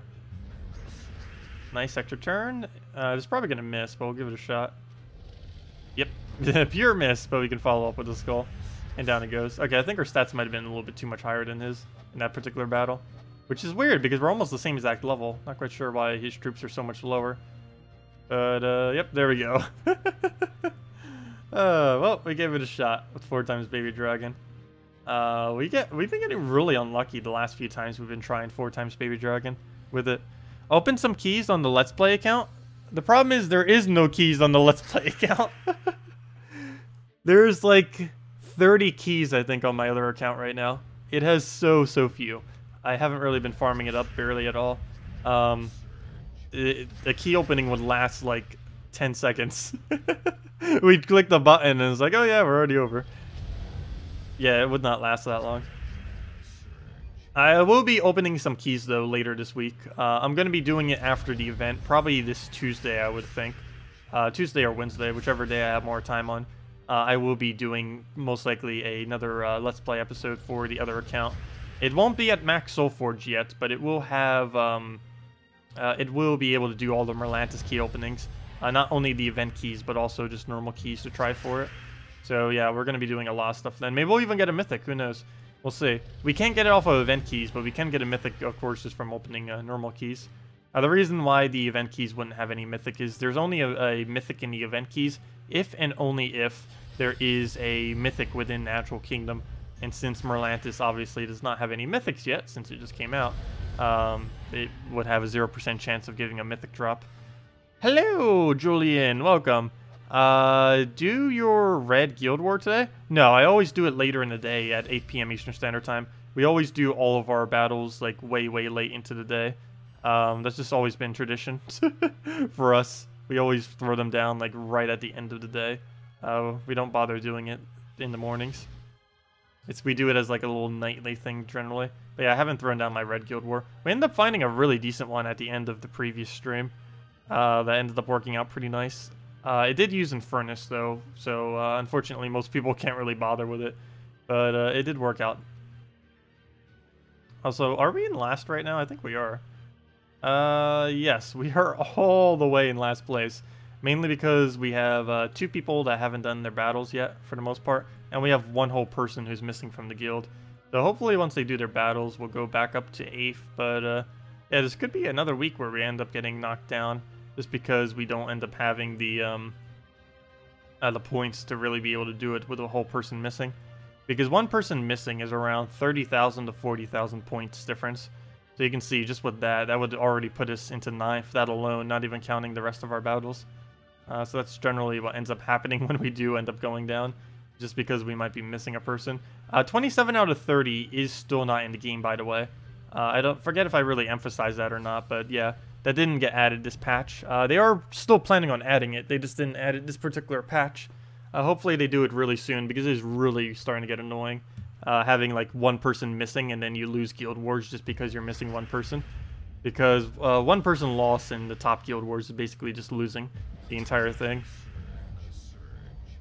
Particularly if you're missing multiples. Okay. Let's see. Let's go and get a KrissTigger down. Do down blue. And I hope they do it soon because the holidays are coming too. And the closer we get to the holidays, the more likely even more people will miss their days. Which is perfectly fine because of course they're celebrating holidays. But they need to get that out soon. By like mid-November or something, ideally. So it's right around the corner. Okay, we'll go move that down. Actually, it doesn't even matter. We can just kill it all for KrissTigger.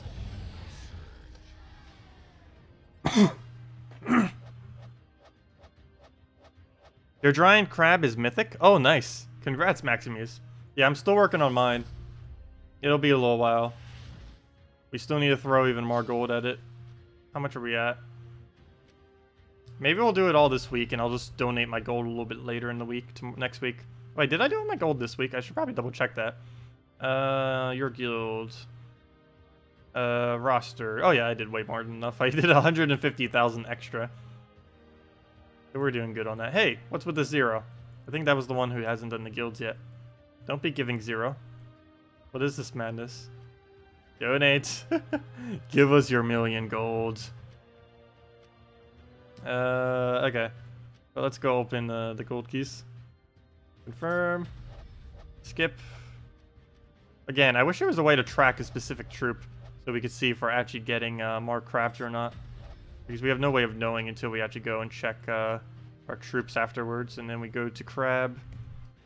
And then we check the number. And did we get 1? No, I think we got 0. Yeah, we got 0 crabs. We just used 60,000 gold and got 0 crabs. At least we're getting a bunch of other stuff.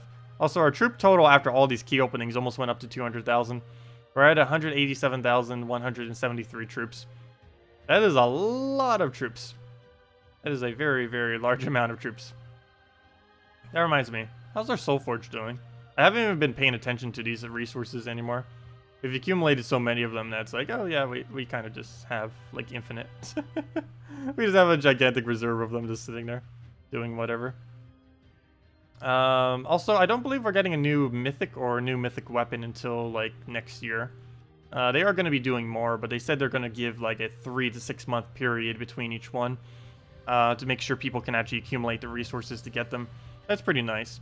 Especially if it's more towards like 5 or 6. That's pretty generous since most endgame players will actually be able to constantly craft every single one without ever having to spend any resources. Though, over time, that will start to become annoying for new players because the amount of resources you would need to actually accumulate everything in the game would start to become a very, very, very, very, very, very ridiculously large amount. But they are going to be, in the future, adding something to farm up resources like those. So that would allow them to actually have a way of obtaining them easily. When that does get released, regardless of what it is, we will be grinding whatever new content comes out that allows us to infinitely farm the gemstones, the jewels. I have no clue what they're going to be attaching it to, but they did say that they are indeed going to be adding some kind of feature in the future to be able to farm those. It's probably not going to be at a ridiculously good rate, but it will be farmable. I should have Shadow Dragon there. I have no clue why I didn't, but I guess it doesn't matter, because one AoE into another AoE will be enough to end that battle. You left for a little while for a break from Guild War Bracket 1, was getting very frustrated, then you came back, refreshed, ready to go, plus you got Famine. Nice. Yeah, Famine is pretty vital to Tier 1 Guild Wars. It works on brown, green, and yellow days for invading, and is generally a really good utility to have, just because it can be used on any of the days very effectively. My favorite days to use it are generally yellow day, mainly because of the synergies that it ends up getting within the colored day. Okay, so the board we have now. Let's go and how should we go about this? Let's go take the brown, the purple, and then we'll go take another purple and go from there. Ideally, I want to give him no skulls, and we can do that actually by taking that skull. So I think I will go for it. We don't get our mana, but we can just extra turn it. Unfortunately, that's not enough for full. Full. What on earth was that word? But we'll go move that up into a red. We actually still could get that extra turn. We're only frozen on a green-blue skull. He did not get to drain, which is nice, so we could just do that. Not getting any extra turns, though, from the cascades. We really need to get rid of all these reds he keeps making. Also, I just realized he's using the old meta.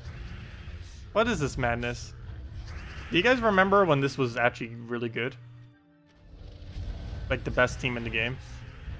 Good times, good times. Bad times, bad times. About to get destroyed. How on earth is this thing still destroying us? Courage even got nerfed. Like on top of the nerf he already had, he got another nerf.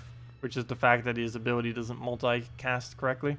Or it does multicast correctly, but you know. They fixed it so it wouldn't, like, go crazy. Okay, well, we'll take a skull there.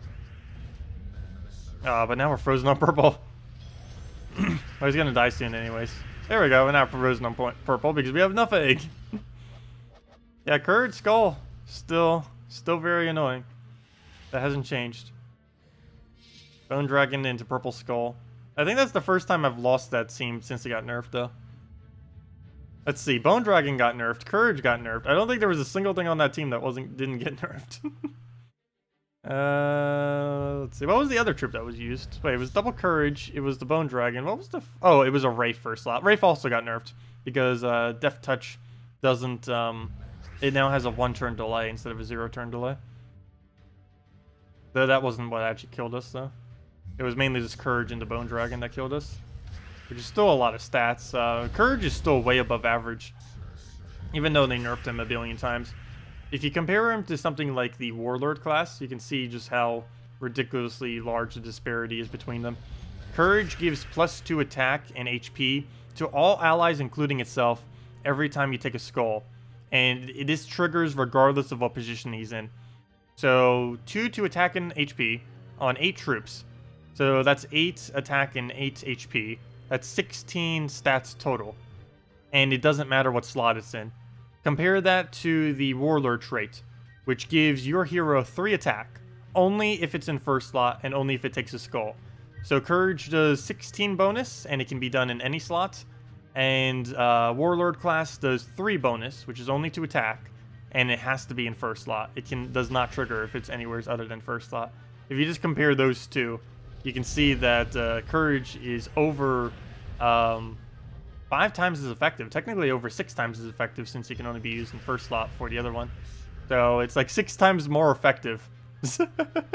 That is how strong Courage still is. And that's the nerfed version. Like, that's the 100% completely nerfed version. Which, yeah, it was absolute... you can see why it was meta when it wasn't nerfed. Even in its nerfed it's formed, it's still insane how good value it is. Anyways, down it goes.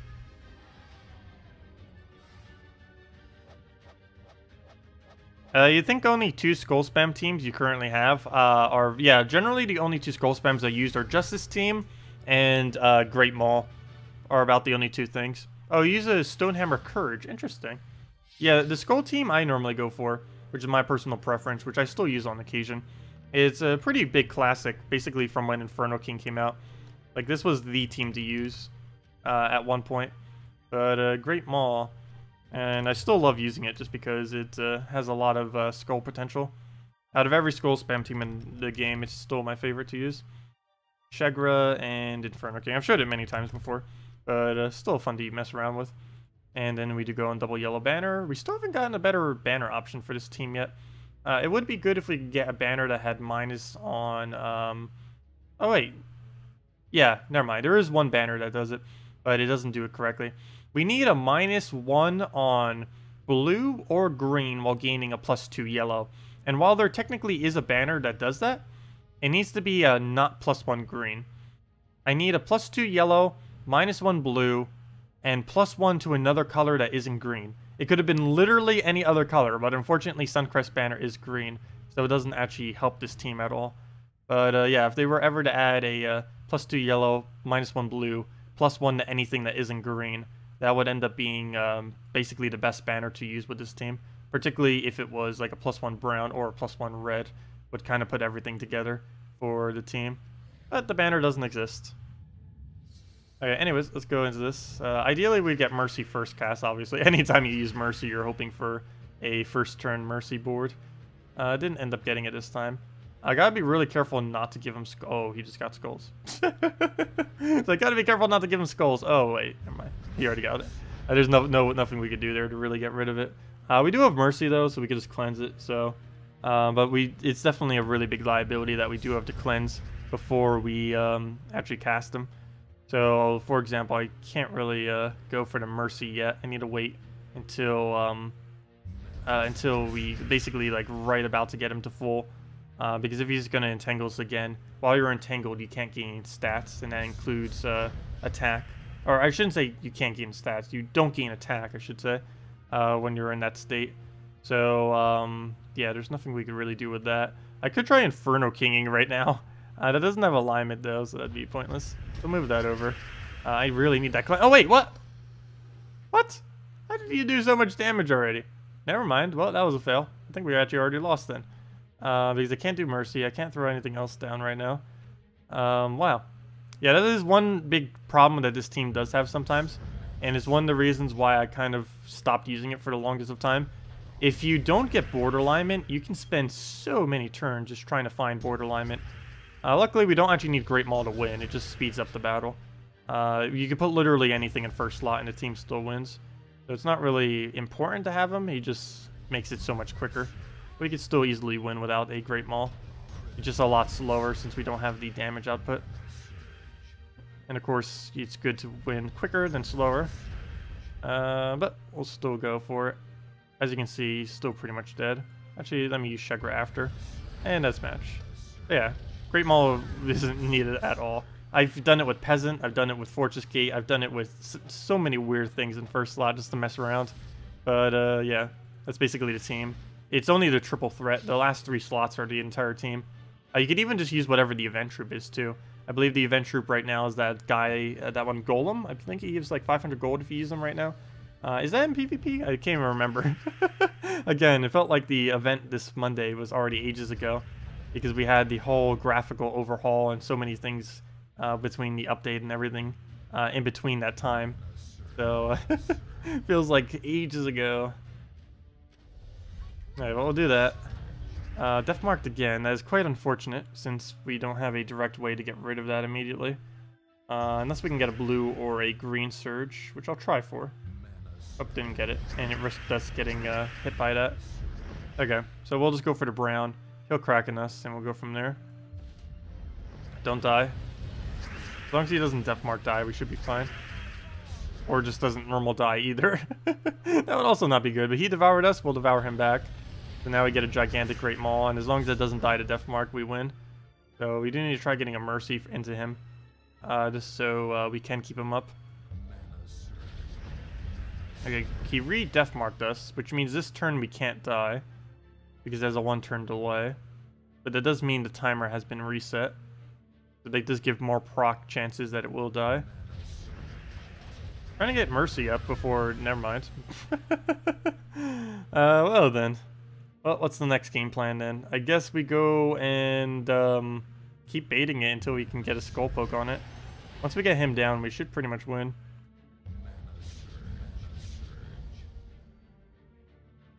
Okay, we could extra turn from there.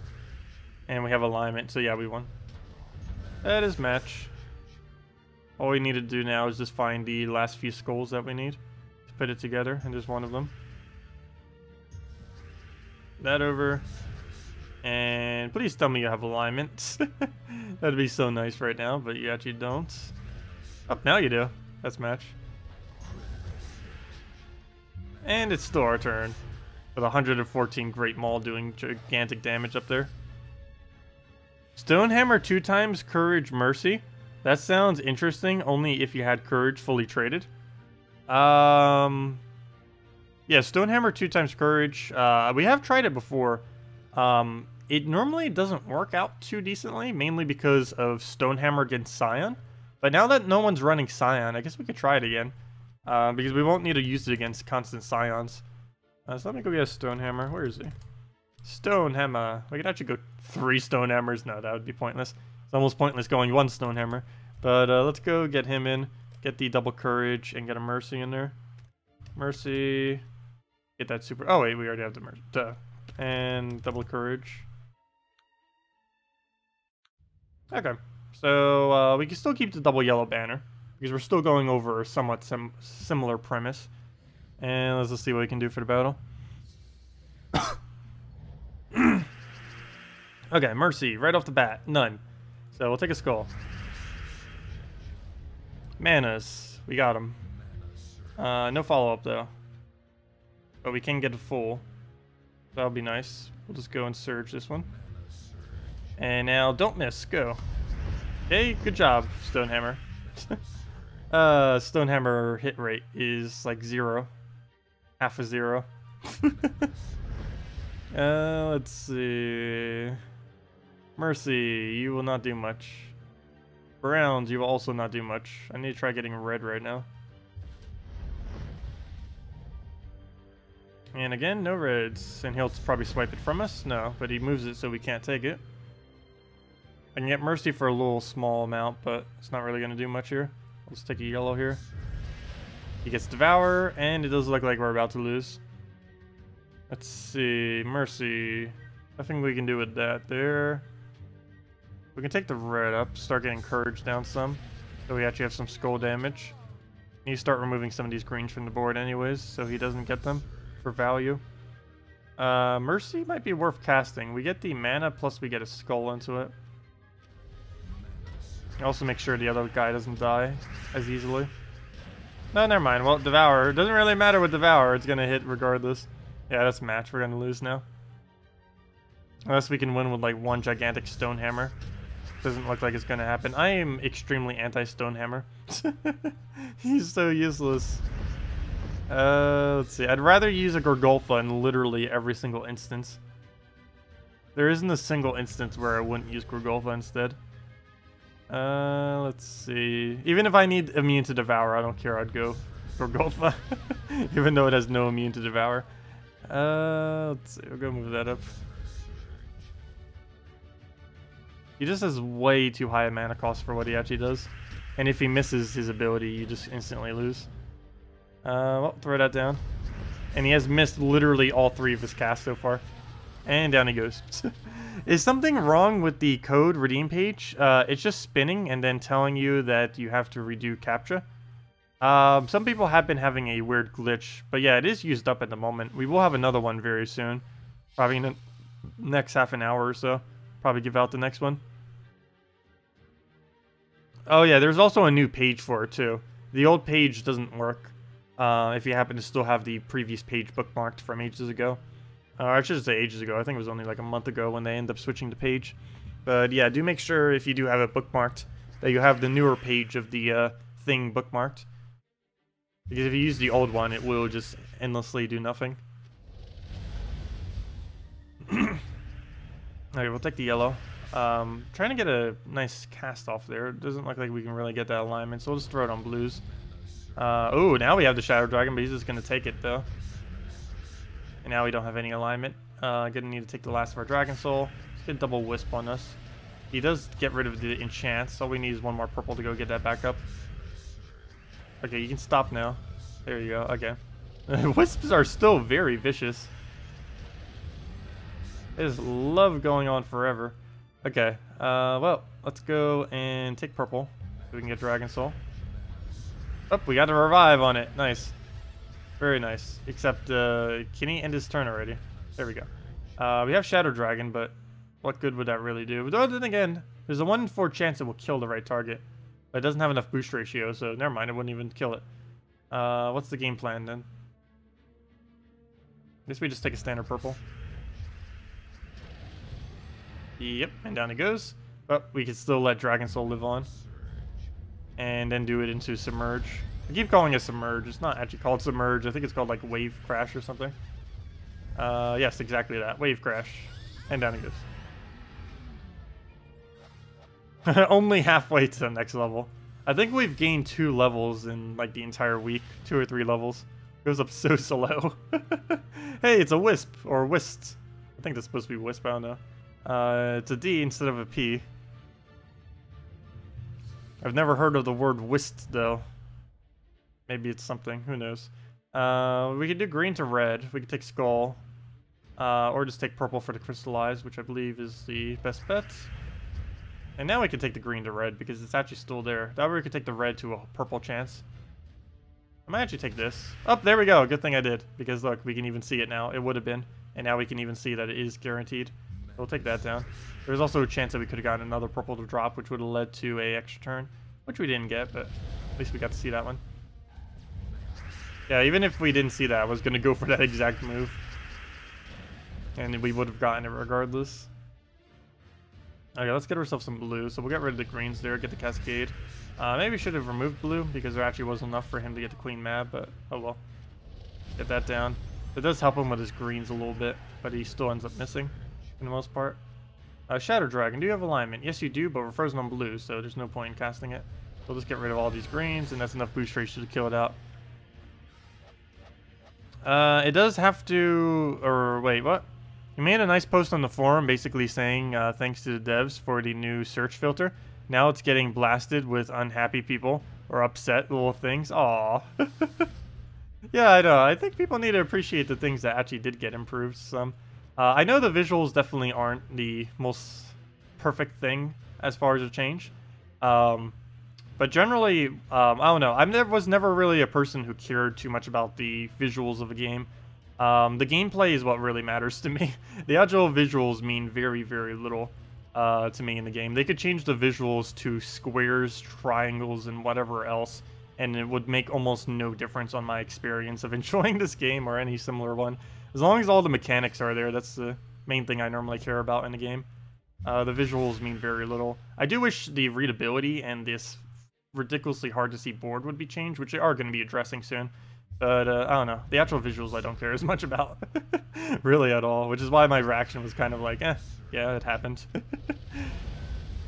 Yeah, it's a really weird decision as far as the change. Like, they're trying to change something that was already perfectly fine. Which is something I don't understand. I believe I brought this up earlier, but it's the same thing that happened with another game I'm playing, which is RuneScape. RuneScape has basically two main versions now. The normal version, just called RuneScape or RuneScape 3, and Old School RuneScape, which is the one that I actually play.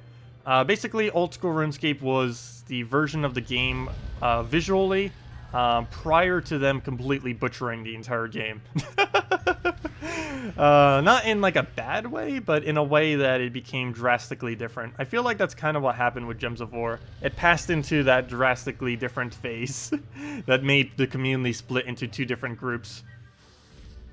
Because despite Old School RuneScape being very, very similar to that of RuneScape as far as gameplay, with just a few pretty drastic differences, the visuals is like the biggest difference of it, where Old School RuneScape has like the older interface of the game, whereas RuneScape 3 has the extremely modernized version of how it's supposed to look. But not as many people cared for the modernized version.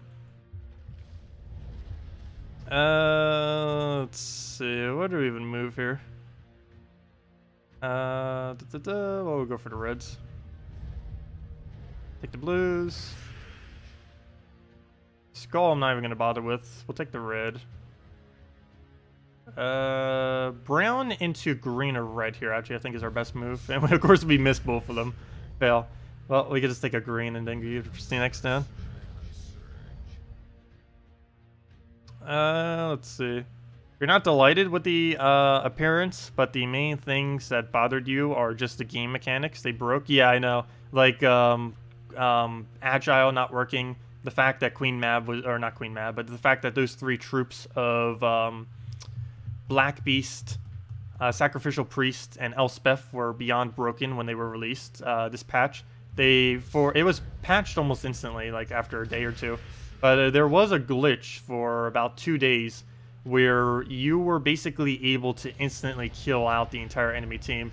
You could just use a 4x Elspeth as a 4x fully upgraded Great Maul. It was that broken. But yeah, I have no clue how. I am no professional at coding, that is for sure. But I don't understand how every single patch that Gems of War ever does, that it breaks so many things. There's been very few patches that haven't broke anything. Almost every single one has broken something in some way, shape, or form pretty heavily. Some greater than others, but this patch, it was particularly great. And some of them are still even in effect right now. Like, of course, Stealthy not working. And I believe someone else mentioned that if you submerge a troop that doesn't naturally have submerged, that it doesn't actually submerge them. It'll show the animation, but it doesn't actually do anything. So that's another factor. Let's see. Well, let's go throw down Dragon Soul then. Get the damage down.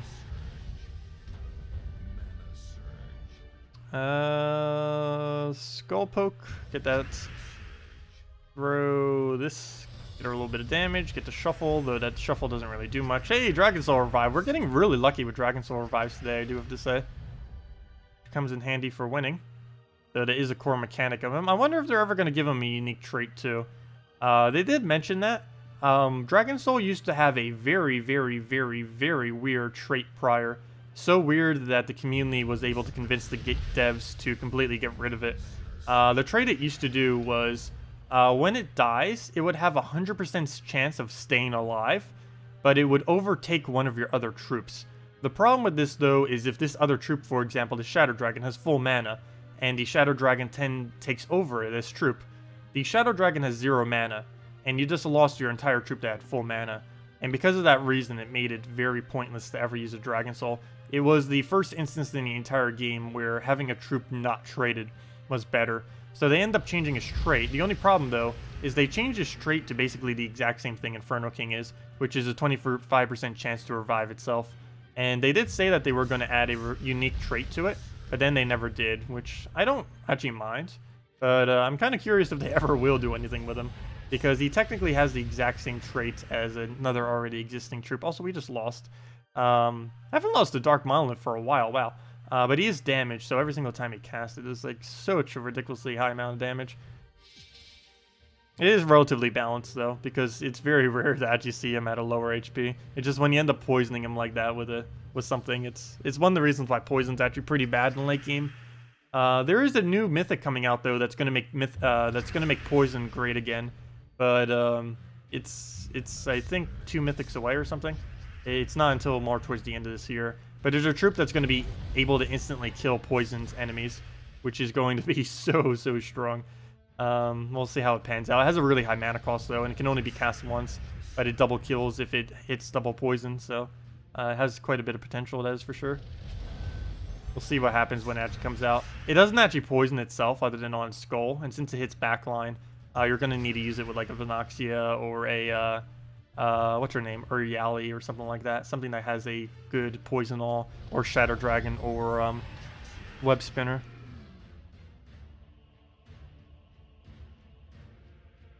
Let's see. You think it's easier to predict moves? I do find it slightly harder to predict moves. It's still predictable, but it's less predictable than it was before.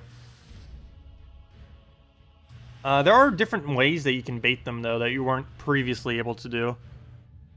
It's also possible to leave skulls on the board in many instances instead of actually taking them, because when you know the AI is about to cast something, it is very unlikely that they actually go for the skull instead of taking their cast.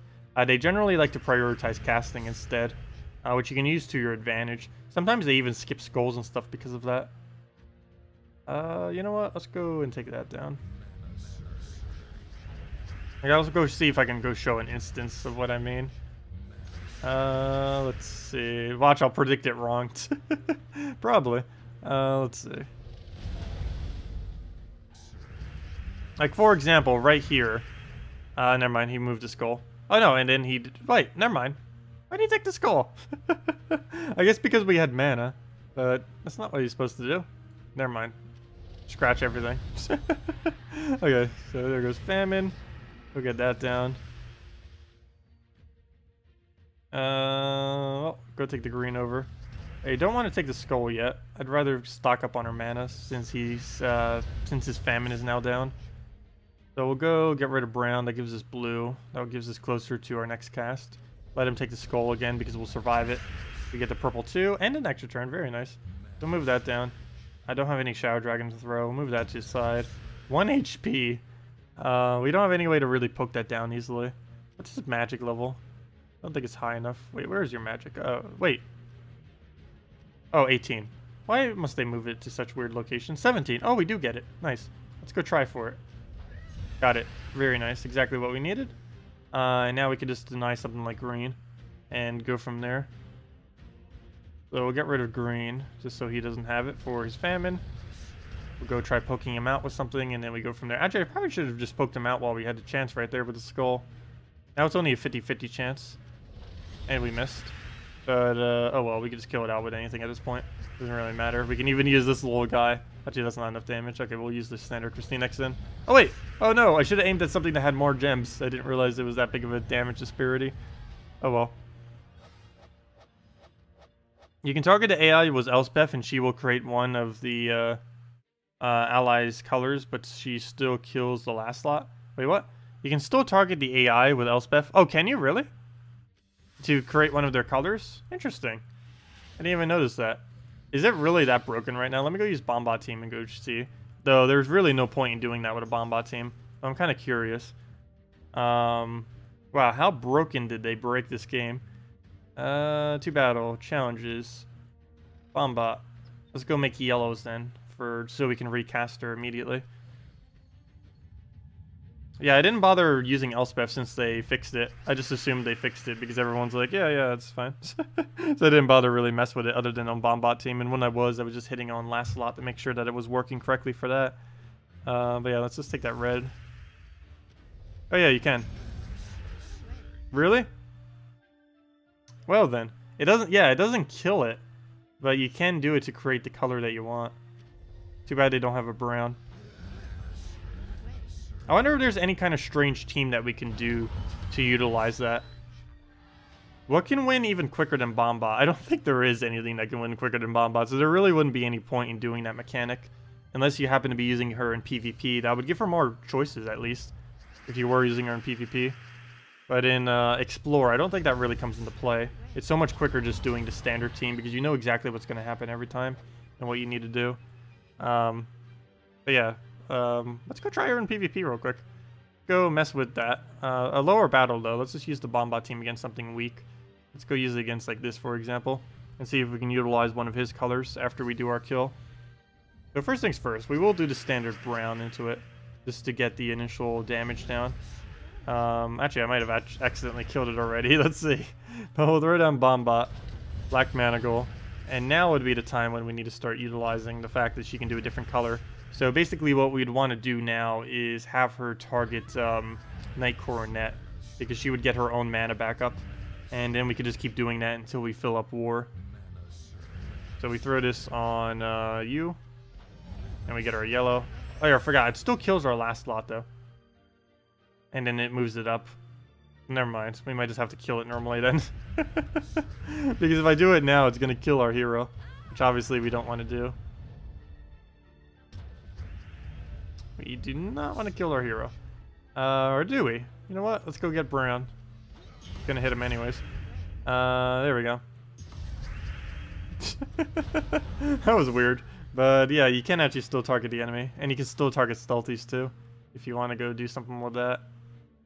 Is there anything that we can make that would be really broken with that? I don't really think so. Most teams wouldn't benefit much because it still kills your last slot. It's not like it doesn't do that. Just let Elspeth target herself. Oh yeah, duh, you could do that too, because you wouldn't end up killing it. Yeah, I forgot. You could literally just have her target yourself. I didn't think about that, because I'm so used to it killing whatever she targets. But yeah, I forgot. You could just literally have her target herself to get her own mana back. Interesting. I don't think that would really be too big a deal, though. Like, I don't... What would you use that with that would be overpowered? Like, there's almost nothing. You're better off just focusing on some other color that's not green or, I mean, that's not yellow or blue. Get up something quickly, and then just go from there. It's a weird glitch, but there's really no need to utilize it for anything that I can think of. Oh, have a good day, Bridget. See you later. Yeah, we will be doing our Stardew Valley tomorrow, as we always do. Starting at noon Eastern Standard Time tomorrow. We'll be doing our standard Stardew Valley. And if anyone else has any other teams or suggestions that you want me to do now, feel free to leave them. And we'll definitely make sure to get around to them. Okay, well, we'll go take a right over here. Also, I should probably give out the next redeem code soon. So let's throw down Dragon Soul, get herself a KrissTigger down, go from there. Good morning, Anthony! Welcome, welcome, welcome. Okay. Where to move, where to move? We'll take the right over.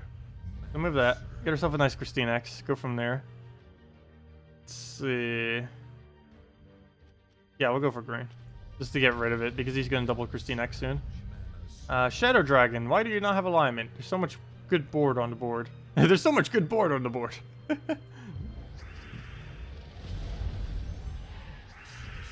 Well, Submerge is doing somewhat, at least. Look at that. Look at that thing go. Well, at least Submerge is doing something. Let's see. Still no Shadow Dragon. Gotta keep shuffling until we get it. Still didn't get it. Look at him go. He's gonna solo the entire enemy team at this point. Everything he has is full AoE.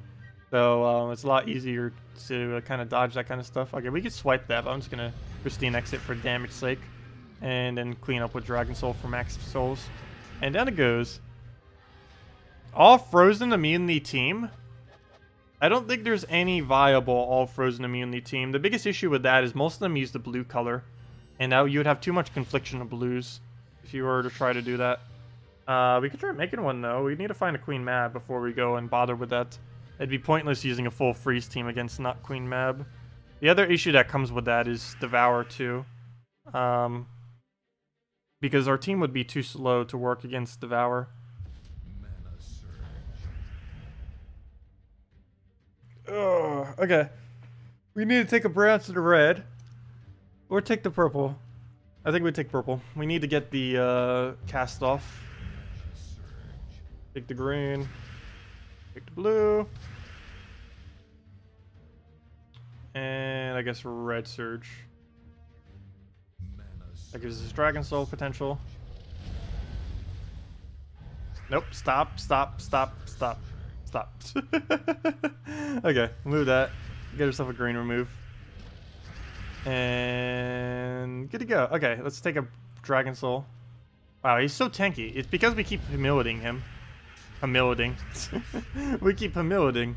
He's gonna have so much damage on those. Luckily we have a Submerge, so technically all that damage will go to waste since he can't actually kill that ever. Assuming we never cast him. Or it's take a Skull. Well, technically he would be killable eventually. If it's only him left on the team, but that's not gonna reach that point, I don't think. And now we can just get a Dragon Soul, get that right back up, get another Shadow Dragon down, hopefully on whatever the new board is, or not. But we'll go throw it down again. Get our Shadow Dragon, because I don't think it's going to interrupt it enough. Nope. And now they've both been hit, so a Dragon Soul will clean. Never mind. Slightly damage short. And Submerge. Break your Submerge. Actually, let's Shadow Dragon poke kill him. Never mind. That's not even enough. Wow. He gained so much HP so quickly. Wow. He was like within kill range, and then he's like, nope. Wow, he could win. Better be careful. Okay, down he goes. Wow. He almost just extra turned himself into not dying.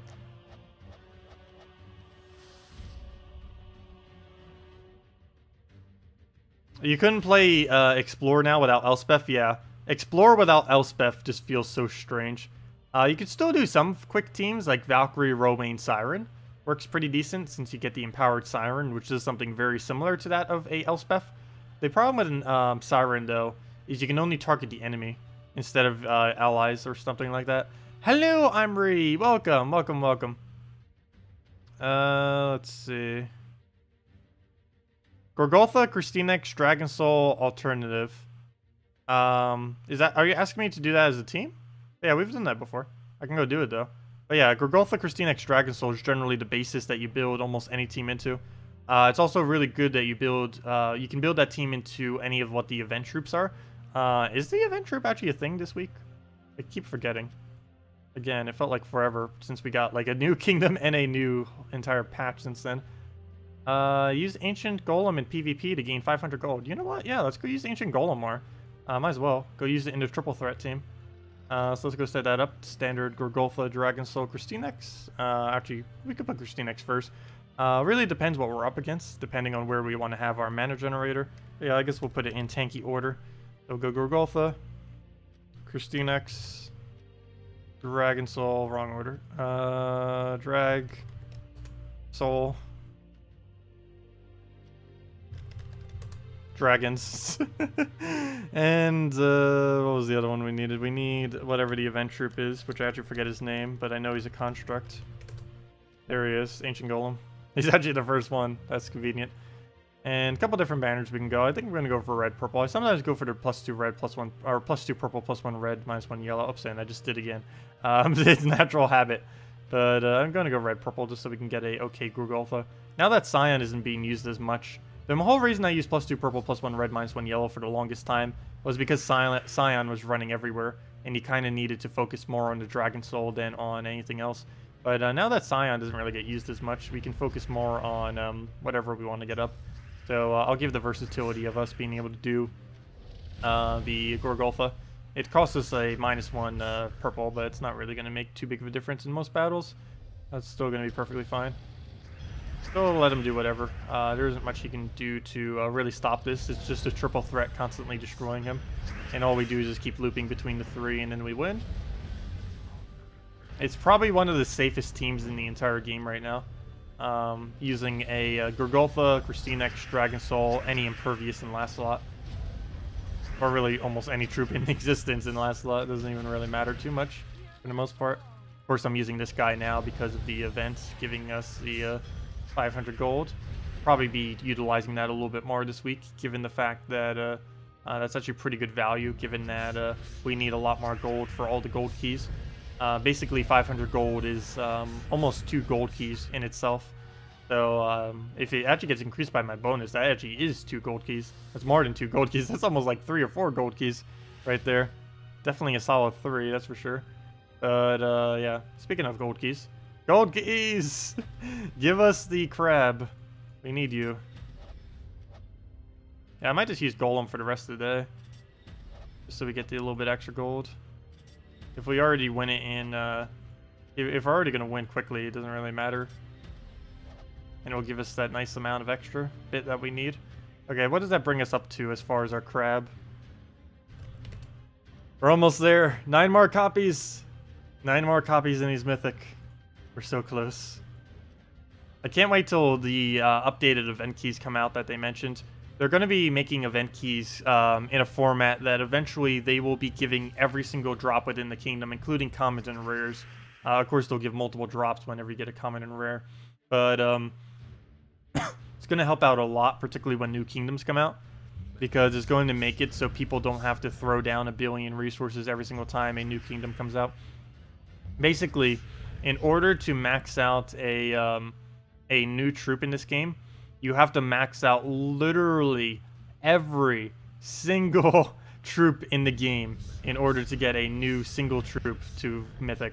Like, for example, if we want the common crab to be mythic, we have to mythic literally every common in the game in order to get that crab to become mythic. But they're going to be changing it soon so that event keys will be dropping everything. So that, for example, after a new kingdom gets released, all you'd have to do is wait till the Monday after. Of course, you'd have to wait a little while, but generally you'd have to wait so that long anyways. Like, even now in the current format, you still have to wait till Monday because there's no way you're going to get enough mythics. I mean, enough legends to actually upgrade the kingdom unless you get ridiculously lucky.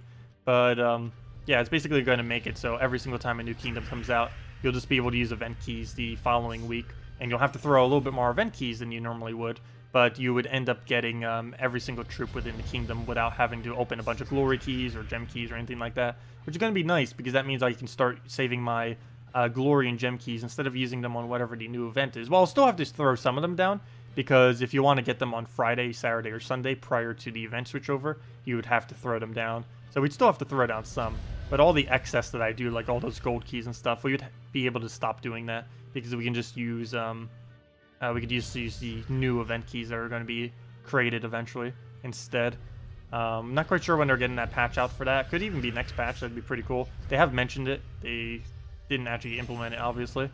Could be till next year, maybe. But hopefully by the time next kingdom comes out, they'll have that implemented already so that we can utilize it for the next kingdom. You restarted the app and went right to dungeon. It showed them. It was a pain though, so you did dungeon on PC this morning. Oh, was there some kind of glitch on mobile with it? I wouldn't be surprised. First time in history someone wants the crabs.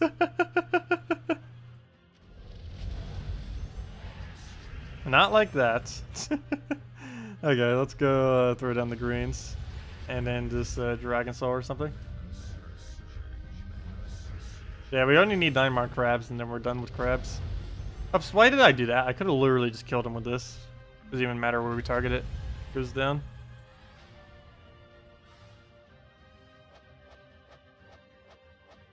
Wow, 4 event gems. Oh yeah, because they're all constructs. Oh yeah, how close are we on that? I haven't even been paying attention. Let's see, mail. I don't think we're even all the way there. Oh, come on. I keep forgetting which one's which. Events. Little gem. Wow, we're not even at 120, though it is something that's really arbitrary. Also, I have no clue why that's all the way in the corner like that. It's really hard to see. But yeah, 11 more construct kills. We get 5 gem keys. I don't think I'm going to bother for the 80 gems this week. It seems like a lot of work, having to kill 80 constructs for 80 gems. Well, technically even more than that. We'd have to kill 91 more constructs for 80 gems. That would technically be 1 gem per construct. But the problem is how difficult it is to actually find constructs. I would have to keep repicking this until we just find a gate or something. And then we know, oh yeah, it's 4 times construct. Oh, never mind, those are mechs. That's not the same. Oh, right there. We could have gotten one. I clicked too quickly. Yeah, I guess we could try finding them, if nothing else, and use the ancient golem against them. You know what? I am going to farm them some. Might as well. We have time. Might as well go and farm up this a little bit. We get gems out of it. We get some gem keys, and we get some actual gems from doing this. Plus, we get the extra bonus gold for winning these easier battles, or just for winning any battle, and these just happen to be easier. So we'll go by a little bit quicker than a standard battle. And there's almost no chance that we'd really lose most of these. Some of them might be really annoying, the kind of synergies that they do. Other than that, should be fine. Okay, let's get that just to remove the barrier there. Up, and he just gets it right back. So that didn't really do much now, did it? Okay, well, before I do that, let me go take that, get Dragon Soul down, and now we can just get the loop going. Or it's not really a loop, it's just like a you never run out of mana team. Not a loop per se, because it doesn't have the potential to constantly keep casting, unless you happen to get really lucky, which generally doesn't happen with it. Also, I can start breaking through them with this crystal if I needed to. I might start doing it. If nothing else, it gets rid of one of the enchants on them. We'll go for that for the extra turn. Still get to maintain our turn. We get the barrier off, so now we can just go for pure damage onto them. And then throw like Dragon Soul, and now that barriers are off, can easily damage them. Get a KrissTigger down, and he doesn't seem like he's going to be able to get another gate up in time. We can just go for pure damage, and that is essentially a match. I believe we could just boost ratio kill him at this point, off of whatever blues we happen to see on the board, and down he goes. There's a little bit of a delay in the spell, but it's because it does the spell first, which is the whole reason why it even has that delay to begin with. Constructs, come out wherever you are. Oh yeah, I forgot. Humility technically is a construct. It's only 2. Prefer to get 3 or 4, ideally 4. No construct, no construct. 2. That's the exact same team we saw earlier. There we go. 4 times Justices. Wish they would use something else to give a better indication of it, but there we go. 4 Justices. I'll take it. I wonder if they'll ever address PvP defense, because right now the meta is basically set your defend as whatever will help everyone. That's basically the meta for standard defense, because there's no incentive to winning. Actually, it's kind of funny. There's incentive to losing, but there's no incentive to winning. It is the weirdest format I have ever seen for a defense system. Is the one that's in Gems of War, because it encourages you to lose. Because a revenge battle, if you lose, you get access to revenge battles, or more of them. And revenge battles are worth more than standard battles by like twice as much. So it's best to have as many revenges as possible. And to have as many revenges as possible, you have to lose your defense as much as possible. So yeah, it's kind of redundant. Of course, in Guild Wars it matters, and I do have to say they did a pretty good format for that, particularly after the update. They did a really good job with that. Now they just need to do something to basically apply a similar system to PvP to make it worth actually setting a okay team. Because this is really common. People throwing stuff like this so that they get invaded more.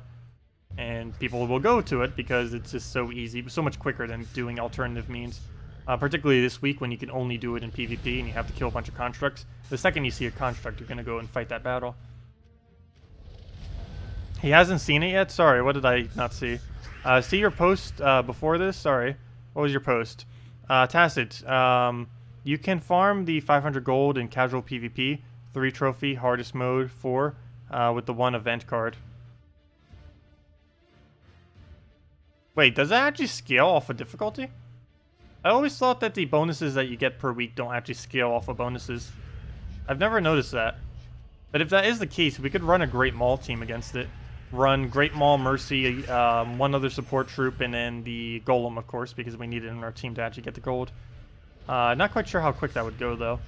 Of course, once you get the Great Maul down, you basically win, but problem is getting the Great Maul down is somewhat difficult. Oh, they kill you fast. Oh, wait, you don't have to win? Normally, they make it so you have to win. Wait, really? So you can just lose the battle, and it gives you the 500 gold. Well, that wouldn't give us our construct kills that we need, though. And that's one of the other things I'm doing. Every construct we kill is worth a gem.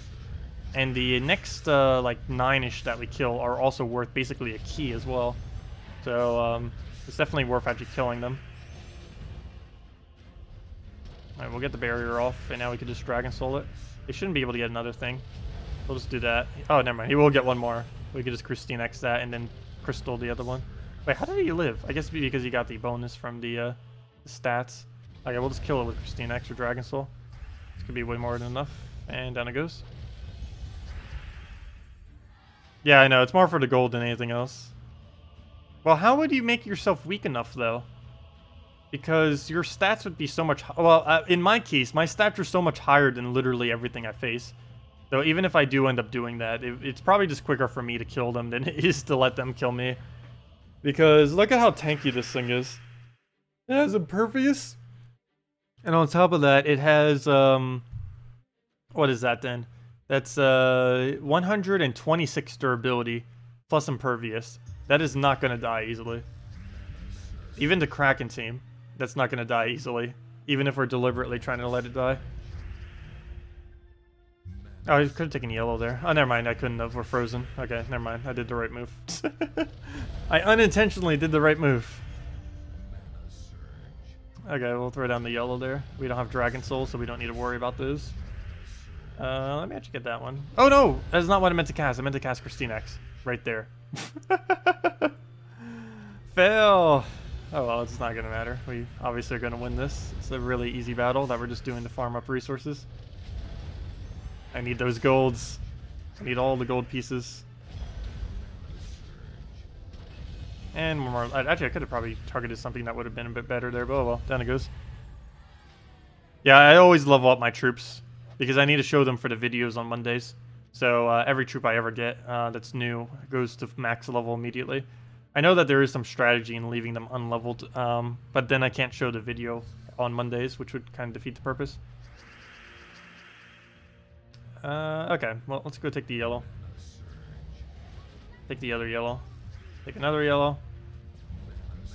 And good thing I don't have mine as yellow anymore in this team. Gosh, there goes Dawnbringer.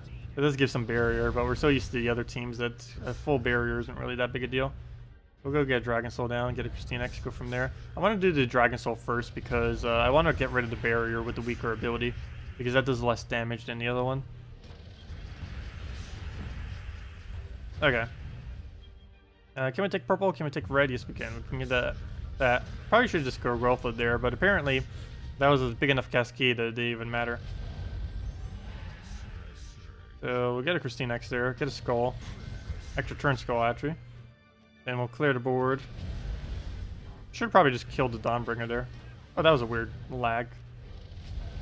And he dies because the skull hits first, and that gets rid of the barriers on the other ones. We'll go take a skull, we'll go Dragon Soul. And one more cast will do it. Or never mind, two more casts because we didn't get the full mana on the other one. Move that over. And there we go. Wow, skulls. Wow, that was some crazy skulls there. Wow, that whole entire battle was some really weird cascades. I'll take it. I'll take it. Okay, how far are we on the things? Yep, we already hit the next one. Oh, that was quick. When we start farming them, they go up like crazy fast. Wow. Yeah, now if we keep going, every single kill we get on a construct is worth 1 gem. So the next 74 kills, if we were to go all the way, and I think I might, are each worth 1 gem each, which isn't that bad. Okay, well, let's go open up a gold key. Oh no, we're missing some gold. Come on, gold, we need you. And there's all the gold there. Keep going. How many more crabs do we need? Come on, be close. Hopefully we're within 10 right now. Go check the crab. Watch, we got like 0 or something. Oh, never mind. We were already in that range. Never mind, it hasn't actually moved. We didn't get any crabs in those 100. I forgot, we were already within 9 range. So it hasn't moved. Fail. Okay, yeah, we're still 9 more in need. What can we do to get more gold really, really quick? We could spend our gems. No, that'd be a waste. Actually, it's a extremely big waste these days to go and throw. I'm curious what the exchange ratio is. For any of you that don't know, every gem is worth 36 souls if you technically wanted to convert them. So obviously we would never do that. But if we technically wanted to, if we times 20,611 times 36, we technically have 741,996 souls and gems. That's never worth actually doing. Let me go check real quick. I don't know what the conversion is for gold. I know it's not worth it, whatever it is. But I want to go check it real quick. Where's shop? I'm like checking all those. It's like, where's the shop? I'm still used to shop being in a different location.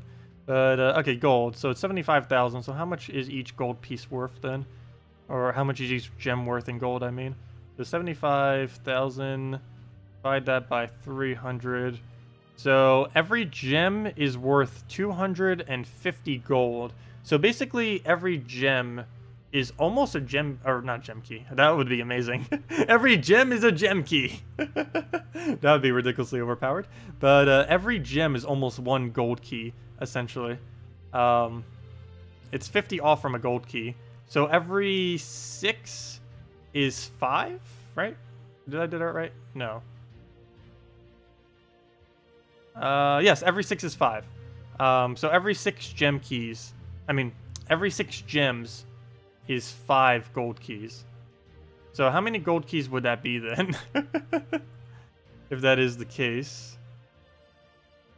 Let's see. So we have 20,611. Also, I just realized my border is so much larger than it should be. The one on the side. How long has that been like that? Not that big a deal. But this one right here. Okay, I'll mess with it later. I don't want to mess with it now because I'm going to like mess everything up. There we go. Yeah, why is this thing all the way towards the side there? There we go. I fixed it. I have no clue how that moved over. There, now everything's back to normal. Okay. That was bothering me because it's starting to, with the new format, it doesn't have as much of a side. So it blocks more if I have it like that. There we go. It's all fixed. Anyways, what was the conversion on that? So we divide that by 250. Wait, no we wouldn't. Yes we would, because each one is worth 250. No, we would times it by 250. What am I doing?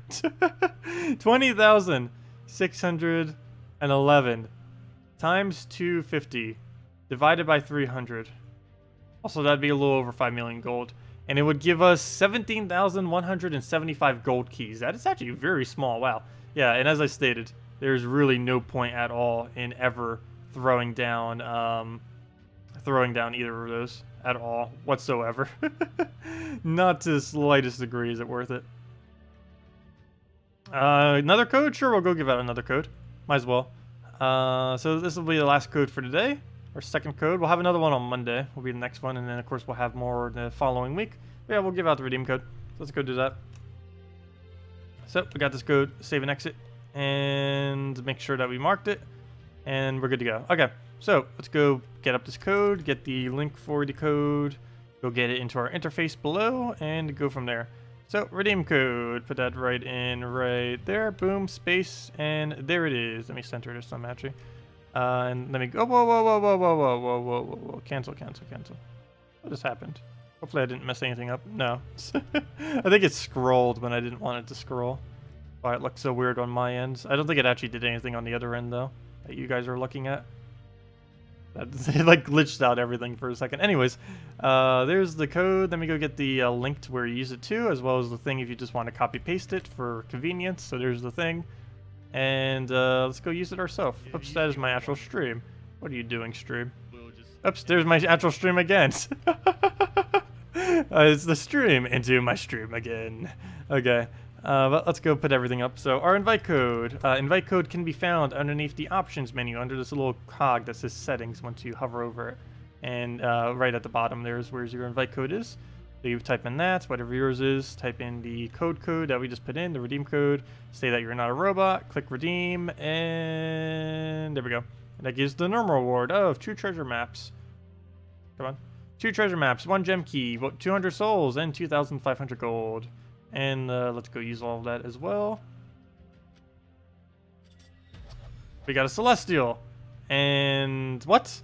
How on earth? I was like, wait, we only got 4? We somehow got 3 Rakshannons. How? How on earth? We get 6 drops. Half of them are the exact same troop. Also, that Celestial Trait Stone basically blocked us from getting a legend, but I honestly need Celestials more than I need almost every other legend, except for a few niche ones. So that's actually not too bad, but how on earth is half our drops when we only open 6 a Rakshannon? That's like event key quality of gaining the same troop over and over again.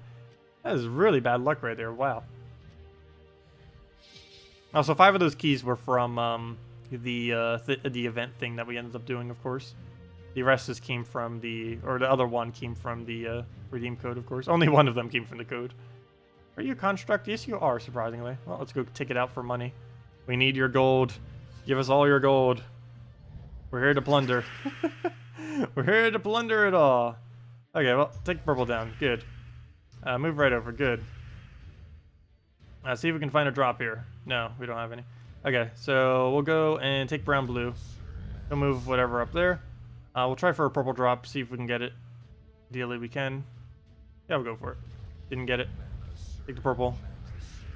And go from there. Okay, so throw down Dragon Soul. Get that down. And then we'll be able to go into the KrissTigger. And we'll have the Gorgolfa as a follow-up there. So first things first, let's actually get rid of purple. We're going to clear the board anyway, so it doesn't matter specifically what we do as long as the initial move is decent.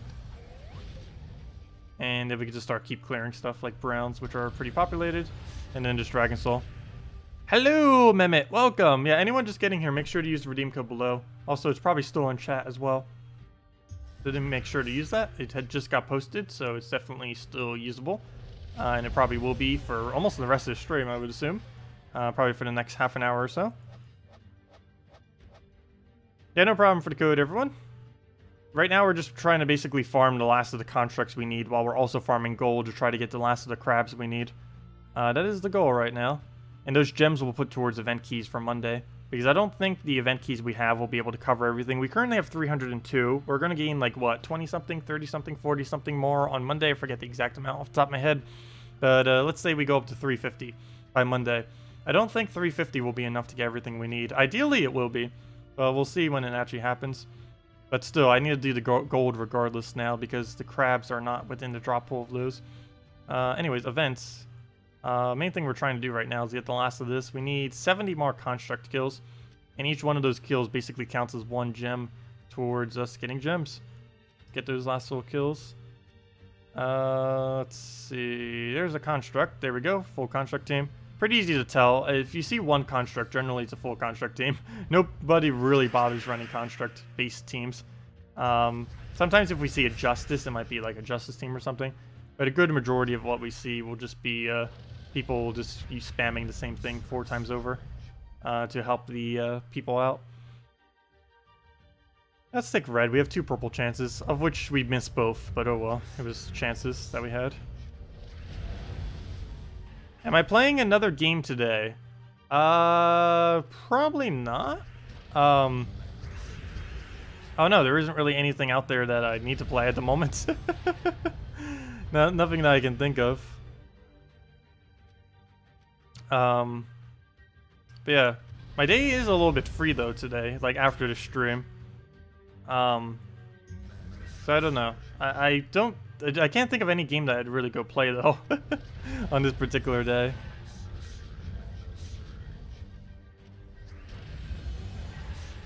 And one thing that I might do later, I don't really think would be too interesting to stream, so don't think I would really bother with it. Let's see. Because I do play occasionally some other games that I like never stream at all. But the problem is I don't think they would be that interesting to actually watch, so I don't ever bother streaming them. Earlier you submitted a rambling, long-winded question. Should you repost it? Oh, sorry. Let me see if I can find it. My bad. Yeah, the longer the message you post when you're chatting on YouTube, the higher chance it is that I actually completely miss your question. Oh wait, do you have any red team for next week that synergizes well? Red team synergy for next week. That wasn't your question, but it was someone else's question. Red team synergy for next week. What do you have? It depends a lot on what you have. Generally, I run either true damage base or I go with a just some kind of mana cycle, like with Infernus or something. When are they planning on releasing a new kingdom? Next kingdom, I don't believe we even know when the next kingdom's coming. They are adding more, but it is a long while away. We currently have sight up to February 2nd, and no time from now until February 2nd are we getting a new kingdom. So it could be a good 4 or 5 months before we see another kingdom. I'd assume the end of February or early March is when we will plan to see a new kingdom coming up. Maybe around Valentine's Day they'll do something, who knows. Because the next one, I would assume, is that Japanese-looking one with that one girl who's wearing that one fan, who's in that one cutscene thingy, with all those like little rose petal things. So that would be a okay kingdom to give out around Valentine's Day. And yeah, I believe that's their plan, is to get that kingdom out around Valentine's Day. Not specifically for Valentine's Day, but who knows, maybe they will. But yeah, we can see up to February 2nd, and there is no there's no kingdom coming from any time from now till then. Well, other than console getting Merlantis, but obviously since we already have Merlantis, that's kind of a given. But yeah, in time. So February 14th is Valentine's Day, so who knows? Maybe we'll be around that time. Also, whoever just said the question, let me see. Can you do or show how to set a defend team for Guild Wars? You've tried to set teams, but they don't stick. Oh, it's currently broken right now. So there is no way to set your defend team, to answer your question. Yeah, Nagatsu, could you by any chance repost your question? I didn't see your very long question earlier, even when I'm trying to backtrack for it. I cannot find where it is. But yeah, if you just post it, I'll go and answer whatever it was. You're level 900 plus, and you have Elamagrim, Jotnar, Ketris, Guardhammer, Wolf. Well, most of that you don't really need for a Guild War day, unless you want to run with Elamagrim loop. In that case, you basically just use what I normally use then. I generally run Rock Troll, Dark Troll, Elamagrim, and then your last slot would be Euro Fire Mantle. Normally I would use Infernus last slot, but of course since you don't have Infernus, you'd have to go with the budget version of Euro. It still does almost the exact same thing. It just sometimes it won't work out as well, but as long as you get a decent enough few extra turns, it's going to be perfectly fine. Because once you get looping, you'll just end up burning them all with Euro anyways. It's just getting that initial loop is just very slightly harder than with an Infernus, but still relatively easy to pull off. Ellie is in purple? Oh wait, you mean for defend or invade? Oh, wait, did you say defend team with that question? Oh, you mean a anti-red defend you're referring to. To defend with red, you would probably want one of the ones that do extra damage against red then. Other than that, you just get one of the denials. What troop am I trying to think of? I know there's one that denies out red that's pretty decent. Shegra, yes. You would end up using a basically base your team around a Shegra Skull Spam team. You could basically just make a Courage team even.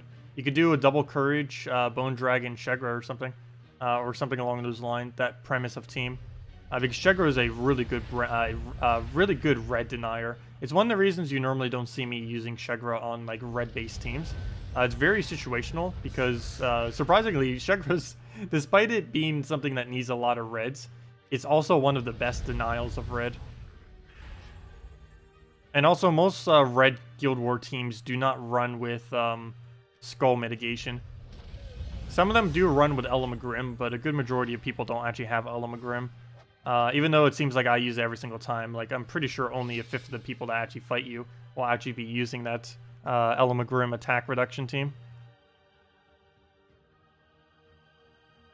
Let's see. What's a good red lineup using Guards, Avatar, Elamagrim, War, Moloch, Crimson Bat, the Dragon Soul, Shegra, King Highforge, Dark Maiden, Valkyrie, Courage, and some other cards. So Dark Maiden will probably be our first slot. So let's see. Dark Maiden, Moloch. Well, you could go all true damage. You'd have two ways of running it. You could run Dark Maiden, Moloch, Crimson Bats, and one other troop if you wanted to go the true damage route. Or if you wanted to go the damage route, you would end up going Dark Maiden. Ooh, actually, this is a little bit of a hard choice. I don't know if I want to go with either the King Highforge or go with like an Elamagrim loop. That depends if you have Ural fully traded. Which I assume you might not, but it also depends if you have Highforge fully traded, if he's viable or not. Because out of everything you mentioned, the only summoner even there is Highforge. So of course, generally it's a pretty good idea to have at least one summoner. You don't always need to have a summoner in Guild Wars, but it saves you a lot of points if you do. Because with a summon, every troop that you lose during a Guild War battle, if you happen to still lose it by the end of the battle, costs you a pretty substantial amount of points. It's not like a extremely make or break, but it starts adding up if you do that like literally every battle. And generally you want to try preventing that from actually happening. And resummoning counts as if it didn't even die at all. You still get some point reduction for it taking the actual damage, but from losing the troop, you don't lose any points if it gets resummoned by the end of the battle. So basing it around maybe a Highforge Moloch could be your best bet. Moloch for the disable, Highforge for the summon, and kind of just build from there. But yeah, or just go for the true damage build. Moloch into a Crimson Bat would kill most things, so you wouldn't really need to worry about it too much. Okay. Well, we'll go throw down a Dragon Soul here. Let's see. You're close to level 1k? Nice, Anarchy. Do you think you'll get it this stream? We'll have to celebrate for you. The 1k milestone. One of the harder milestones in this game, reaching your first 1000 levels. There's very few milestones that are actually harder to do than that are actually realistic to obtain. The biggest two are being getting every single kingdom to 5 stars, which I don't even know if that's harder these days, because these days it's actually a little bit easier to get literally every kingdom to 5 stars, except maybe Merlantis. But with the exception of Merlantis, basically every other kingdom is starting to get relatively easy to actually upgrade. On the weekend you will be... Oh, nice. Congrats. Oh, you must be very close then. So you're under 100 levels then, if that's the case. Or actually, you could be within 200 level range. You can gain levels pretty quick sometimes in late game. Once you get the core team, I think it's possible to farm, when you're below level 1000, it's possible to farm, I believe it's 20 levels per hour, if I'm not mistaken, somewhere around there. If you have the 100% bonus from the Guild War, you're using max EXP stuff, and you're using the quickest team possible. I believe it's 20 per hour, though I have no clue, because I haven't been in that low of a level range with a proper team for years now. It's been like 2 years. Not to mention when I did it, it gave less EXP, so I'm not quite sure what exactly the increase would be. Okay. So right here, we're frozen on basically everything. I think we lost already due to all the freeze. Not even that strong of a battle. Yeah, we might lose to it. Simply because we don't have the mana to really function. Or the non-freeze. We don't have the non-freeze. Everything is frozen. Actually, only one is frozen right now. But still, anything that's frozen is always a liability. The Dragon Soul ends up cleansing, and it's actually staying cleansed pretty well, surprisingly. We'll throw that down. Get our mana. Surprising. Got an extra turn off the top too, out of nowhere. No clue where that came from, but I'll take it. Still frozen on all that, so I'm not going to bother taking any of it. We'll just go for that. Get our nice explosion down. Let's go from there. So he'll throw a Christine X. We'll go and get some pure damage on him. Do it on like green. And down he goes. Haven't even started the last 3 kingdoms and only got them to level 10. Yeah, generally at least get them to level 10. You don't really need to worry about stars immediately. The longer you wait, the easier it is to get it up. Also, the next Merlantis one, if you're looking to get Merlantis upgraded easily, like for the extra HP and you don't want to max out the kingdom, I believe January 1st is the next Merlantis event. Basically, for New Year's, they're doing Merlantis. Yes, January 1st is the next Merlantis. Well, not counting Monday, because that gives us the 8th troop, which allows it to be maxed. But the next troop after that, which will allow you to get 8 stars, or not 8 stars, but allows you to get 5 stars easily, is January 1st. Or should be, if they stay on the same schedule. By the way, here's the schedule thingy, by the way. For any of you that don't know about it. There's the link that goes over all of the kingdoms when they come out, all that kind of stuff. Okay, well, let's keep repicking. I still need more construct kills, which is what we're doing right now. If any of you are wondering, like, why on earth are we doing casual battles like this? We're doing 2 things. We're farming gold, because we're using this guy, and we're farming gems, because every construct we kill right now is actually worth 1 gem. So, trying to get that down, since we're so close to maxing out the event for the week. And for 1 gem per kill, that's actually pretty decent value. Let's see. I'll go take the yellow there. Too bad everything wasn't like that. 1 gem per every kill you ever do, forever. Well, technically it is, in a way. If you only play up until whatever the event objective is, you're technically getting that every single time, if you're specifically aiming for whatever the event objective is. Problem is you have to specifically be aiming for whatever it is, and generally it's not always worth doing. Yeah, definitely bookmark that link that I posted. It is very vital to knowing when things come out, particularly if you're in like mid to late game and you're trying to figure out when to allocate your resources. It comes in handy a lot for that. A very, very useful tool. As an early game player, you don't really need to concern as much, but maybe there's a kingdom that you want a legend from, so you can kind of keep track of when that's going to come around, so you can throw your event keys at it.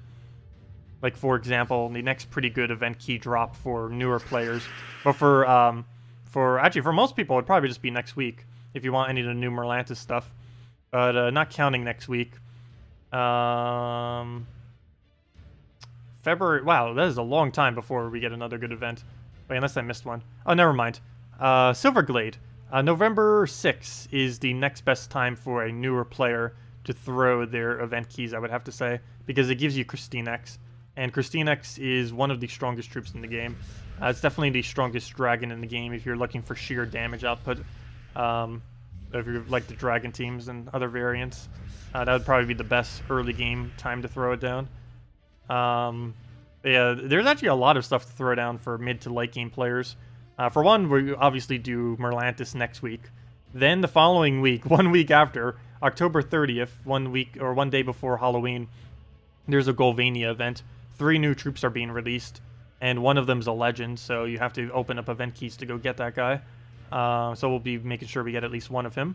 Other than that, then there's Silverglade on November 6th, which newer players will like. November 13th, the week after that, is then Korvash, which is a really good utility for Guild Wars. I don't really use them much in PvP these days, but he's still usable in PvP, particularly in early game.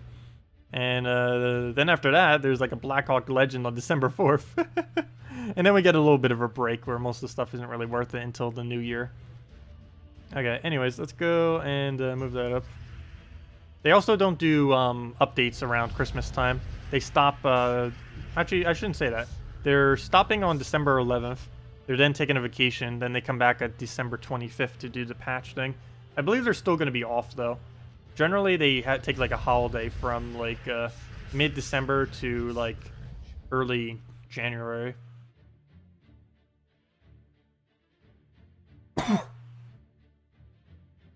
Okay. Let's see here. Let's go and let's get down to KrissTigger. You got KrissTigger at level 41 and you're level 71. Oh, very nice. Yeah, KrissTigger pretty powerful. Has a decent boost ratio. And oh gosh, my throat is like it's not wanting to function right now. 1 second.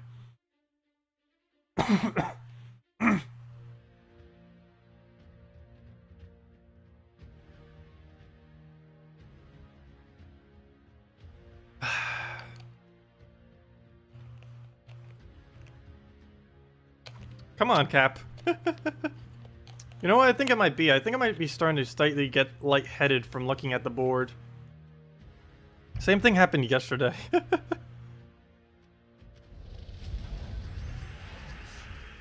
The biggest issue with this update, I do have to say, is the board. Like, I almost wouldn't care about anything if they would have just kept the board, like, as is.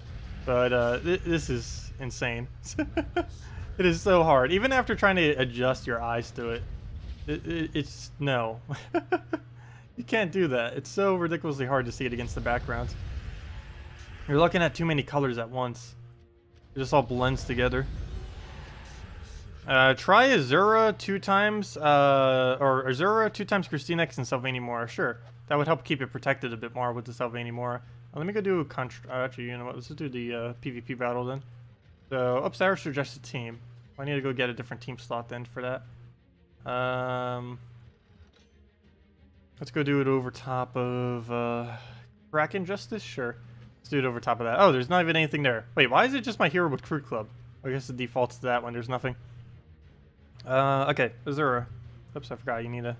Wish automatically typing would bring it up. Azura! Get you in there. Azura, double KrissTigger. Boom, boom. And what was the final thing we needed? We need a Sylvania Mora to help keep her alive. And Banner, we just go all in on her. Blue, purple. Actually, you know what? +2 blue, +1 purple, even better. Wait, what? We have 2 banners selected. That was weird. You guys saw that, right? It had a check mark next to both of them at once. See if we could do that again. Oh no, we got about to do it again. I think you have to do it from the screen. And then go to banner. Oh no, how did we do that? That was weird. We had it like that. And then we switched. That was weird. You guys saw that, right? We had a check mark next to both of them. That wasn't just me going insane.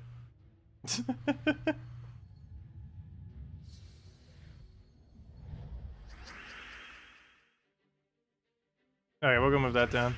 Move that down. Take that one. Get our blue explosion. And another blue explosion. If we need more, I'll go from there. So we'll get that down. Get KrissTigger. Get the blues. Yeah, this does actually work pretty good. Classic double cry. Except when we get drained. We'll move that over. Keep getting our mana back up till we can recast. He might beat us. No, he's not. Never mind. He's still quite a far away on his famine. We'll just take that. There's almost no blues to explode, though, because we keep filling it up with blue. Oh, come on! He just had 5 mana! How did he get that much mana that quick? That's not fair. Luckily, the entangle goes on to the next one. That still worked properly. Or at least, that is actually intended, by the way. The fact that Sylvania Moore entangles the following one, even if it kills. Like, if you take a 4-time skull and you kill the first shot, and it moves the entangle to the next one, that is actually intended. That's not a glitch. Okay, so take the purple. Or do we drop for it? Can you try killing him? But we don't have enough damage. Still gotta go for it, though. Nope, didn't get it. And all he does is get value. Well, we got 2 more turns. Can we delay him that long? Probably not.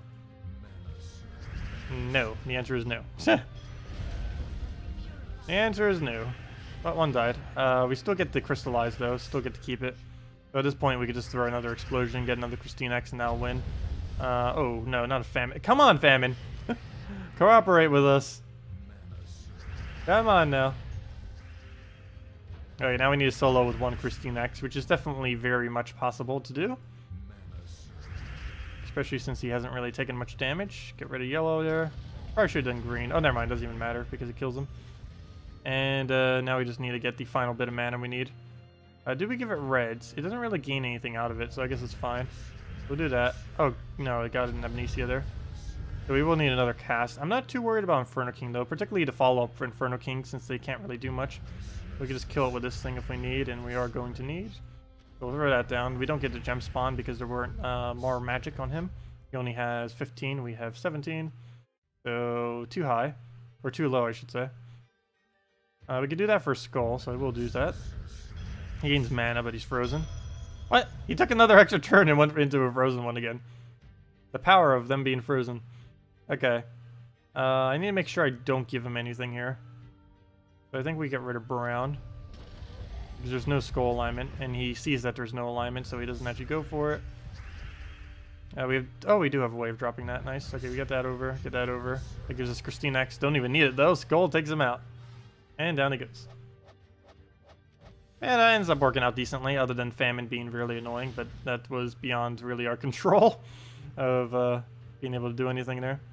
Well, let's go take out this guy. Let's go back to our other team and go farm those up. We're so close. Let's see, how close is so close? Let me double check. I think we're 50 away. Events. I am right, 49. Pretty basically right on the dots. Most of the rest of them I'll probably just do off camera, though. There's really no need to do, like, literally all 49 contract battles on here. I'm probably also going to be farming a little bit more tomorrow. Just kind of while I'm chilling, doing whatever. To be able to get the last little bit of, trying to get the last little bit of, oh, what's it called? The points that we need for the event gems. And just gold in general, so we can actually get those upgrades by Monday.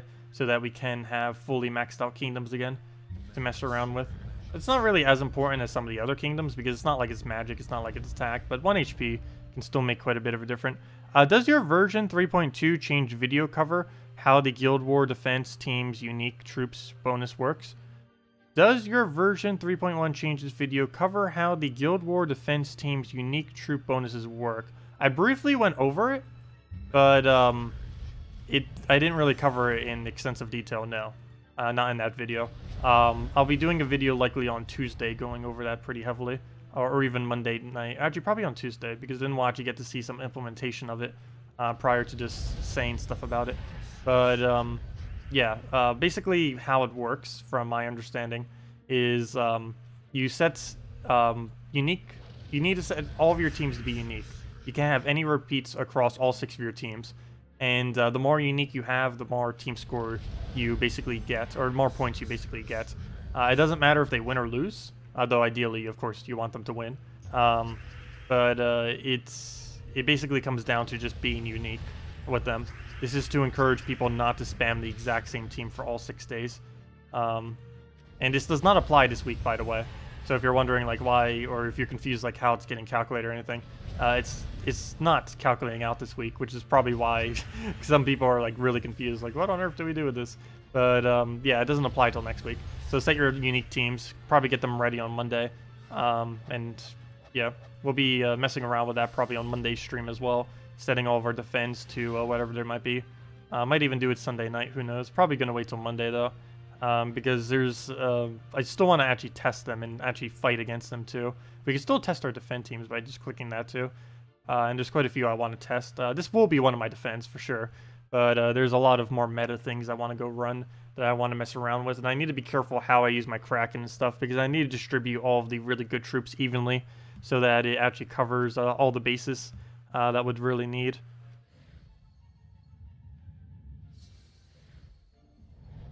Let's see. But yeah, does anyone have any other questions? Any other team builds you want me to do? Otherwise, I believe I am going to be ending out after this battle. We will have our other stream later today at 8 p.m. Eastern Standard Time, about 6 hours after now. So if any of you are interested in that, feel free to join us then. Other than that, yeah, pretty standard event next week, though it will be for the New Kingdom. So we will be able to get all of the New Kingdom stuff, so I will be doing event key opening again. We already did key openings this yesterday, and a little bit today, but we'll have another one on Monday, since we need to go open up all of the event keys this Monday. Let's see. No problem for the codes, and for the stream. Let's see. Yep, we both have to go, apparently. Yeah, this is generally the time that most people end up leaving, too, which is actually why I started ending the streams at around 2. Because generally when I kept them going to 4, the stream just kind of elongated for too long. I ended up noticing that too, like it started to become a drag almost at that point by the time we go that far. Just too much time to be staring at a screen for, particularly this screen, with all the visual changes. But, yeah, generally I tend to end the Monday and, the Friday and Saturday streams these days at around 2-ish. For a multitude of reasons. Which chests have the New Kingdom troops in them? Basically all of them, except event keys. I'll go over that again too. So, chests that have the New Kingdom troops in them. The gold chests have all of the common and rares from the New Kingdom. The glory chests have all the rares plus from the New Kingdom. Gem chests, ultra rare plus from the New Kingdom. Guild chests depends on how upgraded it is, but it has everything from the New Kingdom, and similarly, VIP chests has everything from the New Kingdom. Basically, everything except event keys. Event keys will be usable next week for the New Kingdom, starting Monday. It even says in 2 days. In 2 more days, at the Monday reset, at its standard time that it always resets at, the event keys will then allow you to pull directly from the New Kingdom. So you'd be able to get Ultra Rare Plus from the New Kingdom. They also said in a recent Q&A stream that they are going to be reworking event keys in the future in order to drop commons and rares, as well as only drop from the specific kingdom. Currently, it does drop from a little bit of a variety, whereas only the legend and the mythic, if there happens to be a mythic in the kingdom, will drop from the kingdom. But they will be switching that soon to be completely exclusive only to the kingdom itself, plus include all rarities. So for example, when a new kingdom comes out like this, technically all you would have to do is wait till the following Monday and then just throw event keys at it. You wouldn't have to throw a bunch of needless gold keys, glory keys, gem keys, VIP keys, guild chests, blah blah blah. You would just be able to do event keys and basically focus down the entirety of the kingdom instead of just ultra rare plus. It's also why when you go and look at my troops right now, actually let me take tribute first. If you go and look at my troops right now, that's not troops, that's hero. If we go look at our troops right now and we go over to Merlantis, you can see that I already got all of my legends, all of my rares to legend, because they are not within their drop pool. I'm also trying to get the common to legend, because, to mythic, because he's also not in the drop pool. Only the Azura, the Lamprey, the Leviathan, the Merlion, and whatever the new event troop is next Monday are in the event key drop pool when it comes out. The Giant Crab, the Hippocampus, and the Kutani are not in the event key drop pool this Monday when you go and try opening them. Also, don't open event keys now. It will only open up Drifting Sands. It will not open up the New Kingdom. But yeah, so that's why we are basically trying to get these down. It's also why we've been throwing down literally every gold we get into gold keys right now, because we're trying to unlock the Sand Crab to Mythic. And once we do that, we can get the rest off of just event keys. So that's the game plan here. So ideally, we'd get more from that. I don't think we actually got any more. I think we were 8 away or something. No, we did get one more. Yay! And we are 8 away. We were 9 away. Now we're 8 away. Still, I think we need to throw like almost 300 to 500,000 more gold to actually get that. But yeah, that's like the last thing we need, because event keys will be able to swipe out the rest of what we need. Anyways, is there any other question there? Other than guilds, where can you farm event keys? There is no really good way to farm event keys, to be honest. Basically, having more gems is the easiest way to farm event keys. As far as farming the actual resource themselves, there's almost no ways in the entire game to gain specifically a event key other than the guild. You can spend glory on them, but they're pretty expensive to buy them via glory and generally are not worth it.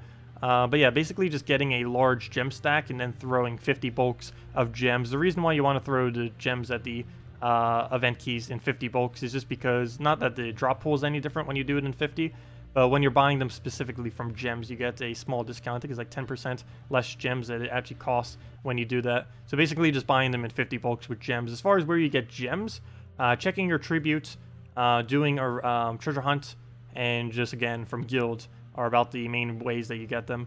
But yeah, that's one of the reasons why I keep a reserve of gems, because the easiest way to get event keys as well as gem keys / VIP chests is via gems. There's really no consistent enough method within the game to farm them by other means that it's realistic enough to bother getting them. And generally, you just keep a gem reserve to try to do those, or you just farm gems by like treasure hunt, or you know, just trying to get into a better guild. Generally, the best thing you can do if you're not already in a maxed out guild, if you're not committed to the guild that you're really in, just try to look for the best guild you possibly can, preferably one with at least a 300,000 gold requirement, ideally one with a 500,000 gold requirement or higher.